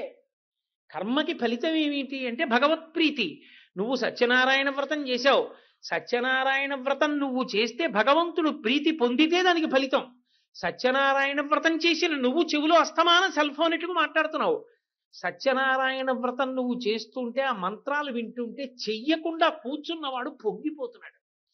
పొంగిపోయి ఏదో సూర్యగ్రహమావాహయామి స్థాపయామి పూజయామి అని బ్రహ్మగారంటే మహానుభావుడు రా, సూర్యనారాయణమూర్తిరా వచ్చాడు రా అని తను చేయకపోయినా చెయ్యి తిప్పి భార్య ఇచ్చినట్టు ఇలా అనుకుని ఇలా అక్కడ పెట్టి పొంగిపోయి తను నమస్కారాలు చేసేస్తున్నాడు. ఇప్పుడు చెప్పండి, సత్యనారాయణ వ్రతం చేసిన వాడికి ఫలిస్తుందా, చూసిన వాడికి ఫలిస్తుందా? చూసిన వాడికి కొడుకు ఉద్యోగం వస్తుంది, చేసిన వాడి కొడుకు ఉద్యోగం వస్తుందని చెప్పడం కష్టం. కర్మయే ఫలితం ఇచ్చేస్తే వ్రతం చేస్తే ఫలితం వచ్చేయాలి. వ్రతం చేస్తే ఫలితం రాదు. వ్రతము చేసిన నీ భక్తి చేత ప్రీతి చెందిన పరమేశ్వరుని అనుగ్రహం వలన ఫలితం వస్తుంది. భక్తి అన్న మాట ఒకటి ఉంది కదా, అందుకు భగవద్గీతలో పత్రం పుష్పం ఫలం తోయం యోమే భక్త్యా ప్రయచ్చతి అన్నాడు. భక్తితో చెయ్యాలి. భక్తి అన్న మాటకు అర్థం చెప్పినట్టు వినడం.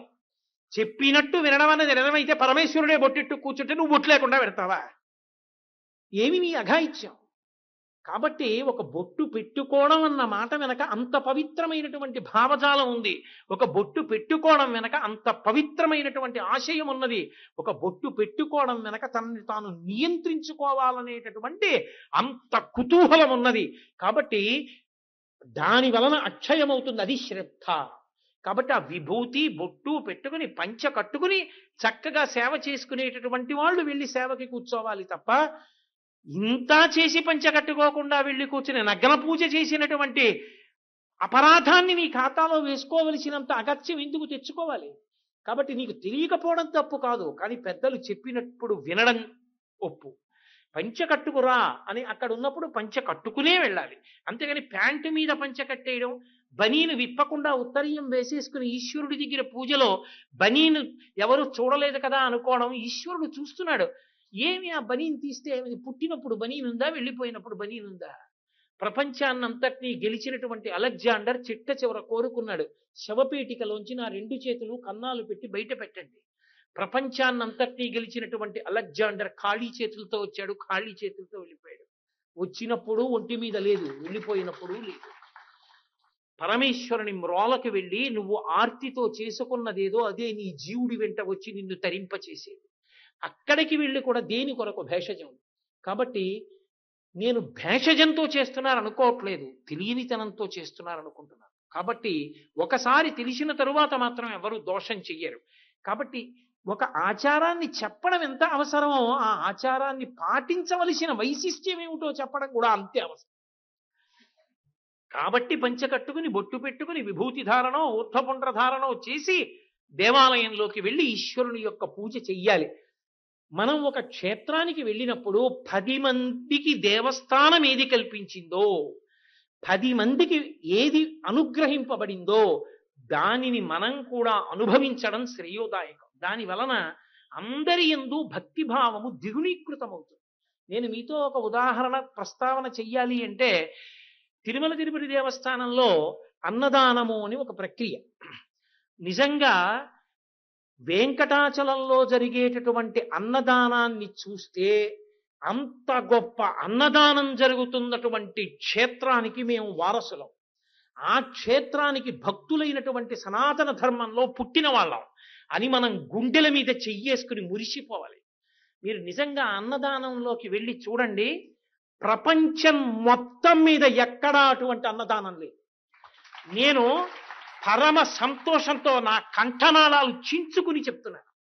ఎందుకు చెప్పానో, నేను ఎవరినో పొగడడం నా ఉద్దేశం కాదు. మీరు వెళ్ళి చూడండి నిజంగా ఆర్తి అంటే ఎలా ఉంటుందో. ఒక ఈగ కనపడదు, ఒక్క చీమ కనపడదు.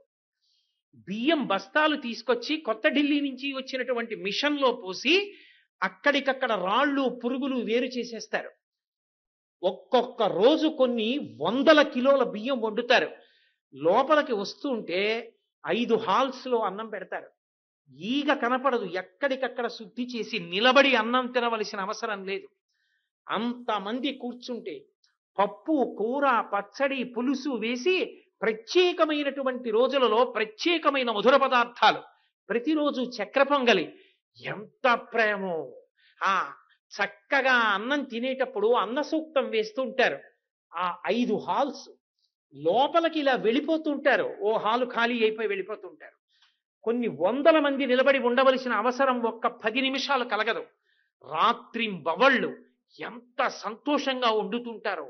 రాసులు పోసిన కూరగాయలు. తిరుమల తిరుపతి దేవస్థానం అన్నశాలకున్న గొప్పతనం ఏమిటో తెలుసా? ఎంతమంది దాతలు తమ పంట పొలాలలో ఉన్నటువంటి కూరగాయల్ని తీసుకొచ్చి 10 మంది అన్నం తినాలని ఇస్తారు. ఎంత అందంగా! అసలు కూరగాయల్ని ఇంత అందంగా పెట్టచ్చా అనిపిస్తుంది. అంతంత గుండిగలతో తరుగుతారు, అంత జాగ్రత్తగా వండుతారు. ఈ సందర్భంలో నాకు చాలా వ్యక్తిగతంగా సంతోషం కలిగే విషయం ఏమిటంటే, ఆ అన్నదాన స్థానంలోనే ఇప్పుడు కూడా అత్యంత గౌరవనీయమైన స్థానములను అలంకరించినటువంటి వ్యక్తులు వెళ్ళి వారంలో 4-5 రోజులు అన్నం తిని చూసి జాగ్రత్త పడుతున్నారు. ఎలా ఉంటోంది ప్రసాదం అని. మాతృశ్రీ తరిగొండ వెంగమాంబ గారి పేరు మీద కట్టినటువంటి అన్నదాన సత్రం. నిజంగా నేను ఒక మాట చెప్తున్నానండి, మీరు బాగా జ్ఞాపకం పెట్టుకోండి. మీరు ఈ మాట వెంకటాచలం వెళ్ళినప్పుడు అన్నదాన సత్రవులో తప్పకుండా భోజనం చేసి తీరండి. ఎందుకు నేను ఈ మాట అంటున్నానంటే, నిజంగా అన్నదానాన్ని చూసినప్పుడు నేను సనాతన ధర్మంలో పుట్టడం నా అదృష్టం. ప్రపంచంలో లేదు ఇక అటువంటి అన్నదానం. ఇన్ని వేల మందో అలా వస్తూనే ఉంటారు. ఆ లోపలికి రాగానే కూర్చోపెట్టేసి వడ్డించేస్తుంటారు. కడుపు నిండా తినేసి గోవిందా గోవిందా అనుకుంటూ ఆ పిల్లలతో పెద్దలు ఎంత సంతోషంగా వెళ్ళిపోతారో. అన్నం అరగలేదన్నవాడు ఒక్కడుండడు. అందున కొత్తగా కట్టినటువంటి కాంప్లెక్స్ మీరు చూడండి, అత్యద్భుతం. నిజంగా ఎంత అద్భుతమైనటువంటి నిర్మాణం చేశారో. సనాతన ధర్మంలో ఉన్నటువంటి మనందరం మనకి తిరుమల తిరుపతి క్షేత్రంలో జరుగుతున్నటువంటి అన్నదానం నిజంగా గర్వపడవలసినటువంటి అన్నదానం. మీరు వెళ్ళి చూడండి. అక్కడ ఇప్పుడు ఒక పెద్ద గోడ ఒకటి ఆ నిర్మాణంలో వచ్చింది. ఆ గోడ మీద ఒక అద్భుతమైనటువంటి చిత్రాన్ని రూపకల్పన చేస్తున్నారు. సలహాలు ఇమ్మని కోరుతూ పుస్తకాలు పెట్టారు అక్కడ. శ్రీశైల క్షేత్రంలో బయలుదేరి త్రిపురాంతకం వచ్చి, త్రిపురాంతకంలో బయలుదేరి మహానంది వచ్చి, మహానందిలో బయలుదేరి అహోబల క్షేత్రం వచ్చి, అహోబల క్షేత్రంలో బయలుదేరి తిరుమల వస్తాయి. ఈ మధ్యలో ఉన్నటువంటి కొండలు పరమ పావనమయ్యా నంది మండలము అది ఎలా ఉంటుందో ఒక ఊహాచిత్రంగా ఊహిస్తే, ఆ కొండల మధ్యలోంచి ఎన్నో కొండలు, ఇన్ని కొండల మధ్యలో ఉన్నటువంటి ఈ క్షేత్రములను, కొండ మీద ఉన్న క్షేత్రాలకి ఉన్న మార్గం ఒక పెద్ద పావు మిలికలతో పడుకున్నట్టుంటుంది. అది వెంకటాచలం దగ్గరికి వచ్చేటప్పటికి పడగలు విప్పి శేషుడు అవుతుంది. దాని మీద ఆనంద నిలయం ఒక మణి అవుతుంది. ఆ మణిలో పరమేశ్వరుడు వెంకటాచలపతి ఉంటారు. ఒక అద్భుతమైనటువంటి ఊహాచిత్రం. దాన్ని అక్కడ ఉంచారు. అది కొద్ది రోజుల్లో అక్కడ గోడ మీదకి ఎక్కబోతోంది. నాకనిపించింది శ్రీశైలం అద్భుతమైనటువంటి క్షేత్రం. మల్లికార్జున లింగం అక్కడ. ఆ శ్రీశైల లింగం జీవబ్రహ్మ అభేదాన్ని తెలియచేస్తుంది. అటువంటి లింగస్వరూపంగా మనందరం మొట్టమొదట పరబ్రహ్మంతో కలిసి ఉన్న వాళ్ళమే ఏ కారణం చేతనో కానీ జారిపోయాం, విడిపోయి జీవుడయ్యాం.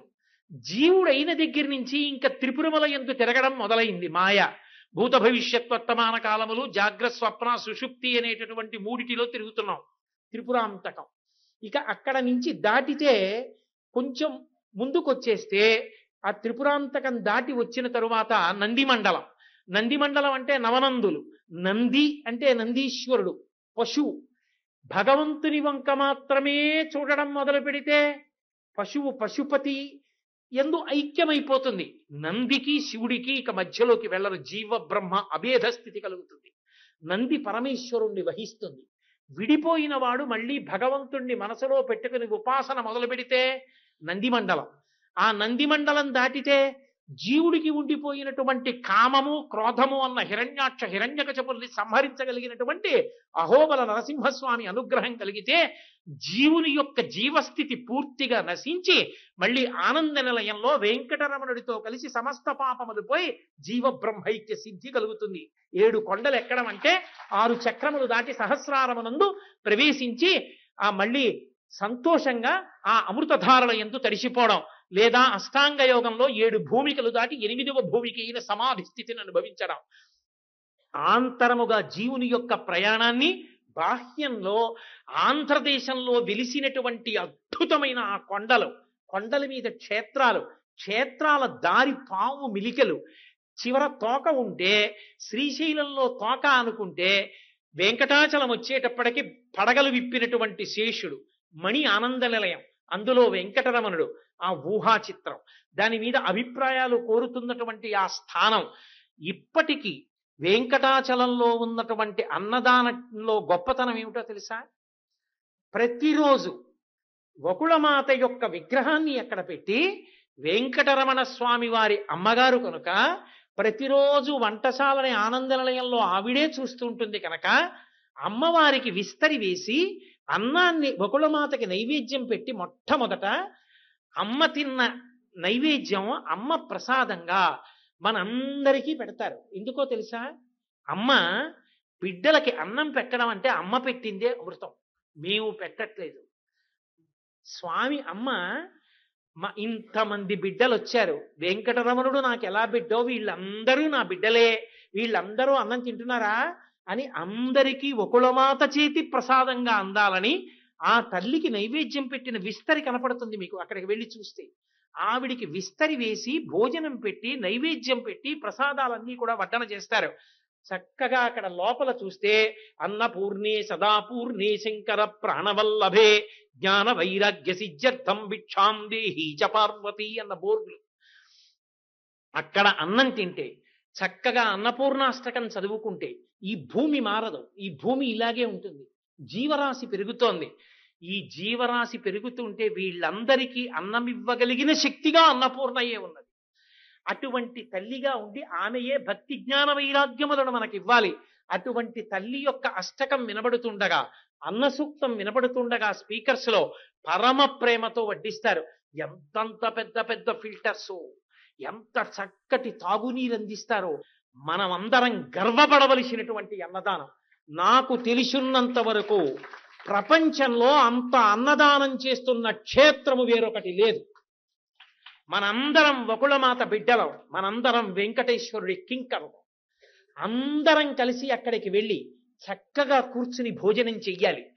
వెంకటాచలం వెళ్ళి కూడా రుచుల కోసం, ఇంద్రియాల కోసం అక్కరలేనటువంటి పదార్థాల్ని అమ్ముకునేటటువంటి స్థానాలకు వెళ్ళి అక్కడ కూడా ఏవో కాగితాలు చూసి ఫలానావి తెమ్మని తినడం కన్నా వకుళమాత ప్రసాదం తిని వెంకటేశ్వరానుగ్రహాన్ని పొందగలిగితే మనందరం ధన్యులం అవుతాం.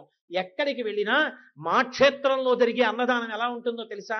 10 మందికి అన్నం పెట్టడం అంటే మా క్షేత్రాలు ఎలా పెడతాయో తెలుసా అని పొంగిపోతాం. మన బిడ్డల్ని తీసుకెళ్లి చూపిస్తే అబ్బా ఇదిరా అన్నదానం అంటే, 10 మందికి ఆకలితో ఉన్న వాళ్ళకి అన్నం పెట్టడం అంటే ఇదిరా అంటే, రేపు పొద్దున్న వాడు ఎంత పెద్ద ఉద్యోగం చేసినా వెంకటాచలంలో అన్నదానాన్ని ఆదుకునేటటువంటి వాడు అవుతాడు. కాబట్టి వెంకటాచల క్షేత్రంలో నియమ పాలనము అన్న మాట వెనక అంతటి ఔచిత్యము దాగి ఉన్నది. ఒక క్షేత్రానికి వెళ్ళి కొన్ని ఆచారాల్ని మనం పాటించాలి అంటే మొట్టమొదట మనసుని దానికి సంబంధించినటువంటి విషయం మీద ఆర్ద్రతతో విశ్వాసంతో నిలబెట్టాలి. తప్ప ఇన్ని విన్నా మనదైన ధోరణిలో మనం ప్రవర్తిద్దాం అనుకున్నా దాని వలన వచ్చేటటువంటి ఉపయోగం ఉండదు. మనం పుస్తకం చదువుకున్నా, ఒక విషయాన్ని విన్నా, దానికి అనుగుణంగా మన యాత్రని మార్చుకోవడానికి స్థిరమైన సంకల్పం చేసుకుని వెంకటాచల క్షేత్రాన్ని చేరుకుని చక్కగా కలియుగంలో మహానుభావుడు అందుకే అంటారు, వెంకటాద్రి సమంస్థానం బ్రహ్మాండే నాస్తి కించన వెంకటేశ సమోదేవో నభూతో నభవిష్యతి. అసలు నిజంగా ఎన్నో అవతారాలు ఉన్నాయి మహానుభావుడివి. వేదోద్ధారణ వందరాభరణ వృద్ధి ధర్మ నిర్మాణ ప్రహ్లాదత్రాణ బలిప్రతారణ నృపాహంకార నిర్వాపన వైదేహీ రమణ ధనంజయ జయ వ్యాపార పారీణ క్షోణీ దివ్యత్కరుణ తమోహరణ తండ్రి వెంకటేశ ప్రభు. దశావతారాలు ఎత్తినప్పటికీ ఎక్కడ అధర్మం ఉంటే అక్కడ పీచ మణిచి బాణప్రయోగం చేసి ఇక మళ్ళీ ఆలోచించకుండా నిత్తుటి ఏర్లు పారింపచేశాడు అధర్మాన్ని తుడిచిపెట్టడానికి. కానీ ఒక్క కలియుగంలో మాత్రం కలి యొక్క ఉద్ధతి ఉంటుందని మహానుభావుడై తన పాదములు చూపిస్తూ అలాగే నిలబడి, నా పాదములు చూడండ్రా, నన్ను నమ్మండ్రా, మీకు సంసారం ఇక్కడ వరకే వస్తుందని ముద్ర పట్టి చూపిస్తూ మన కోసమని కరుణామూర్తి అయి నిలబడ్డాడు. అటువంటి వెంకటరమణుడి క్షేత్రానికి వెళ్ళడానికి కొద్ది గంటలు ప్రయాణం చేస్తే వెళ్ళగలిగినటువంటి అత్యద్భుతమైన సౌకర్యమున్న ప్రదేశంలో పుట్టడం మనం చేసుకున్న అదృష్టం. భగవంతుడి గురించి తెలుసుకున్న కొన్ని గంటల వ్యవధిలో వెళ్ళి సేవించుకోగలిగినంత దగ్గరలో పుట్టగలిగాం. కాబట్టి ఈ భాగ్య విశేషాన్ని పండించుకుని పరమేశ్వరుని యొక్క పరిపూర్ణమైన అనుగ్రహానికి పాత్రులమవుదాం. మంగళాశాసన పరై మదాచార్య పురోగమై సర్వైశ్చ పూర్వైరాచార్యై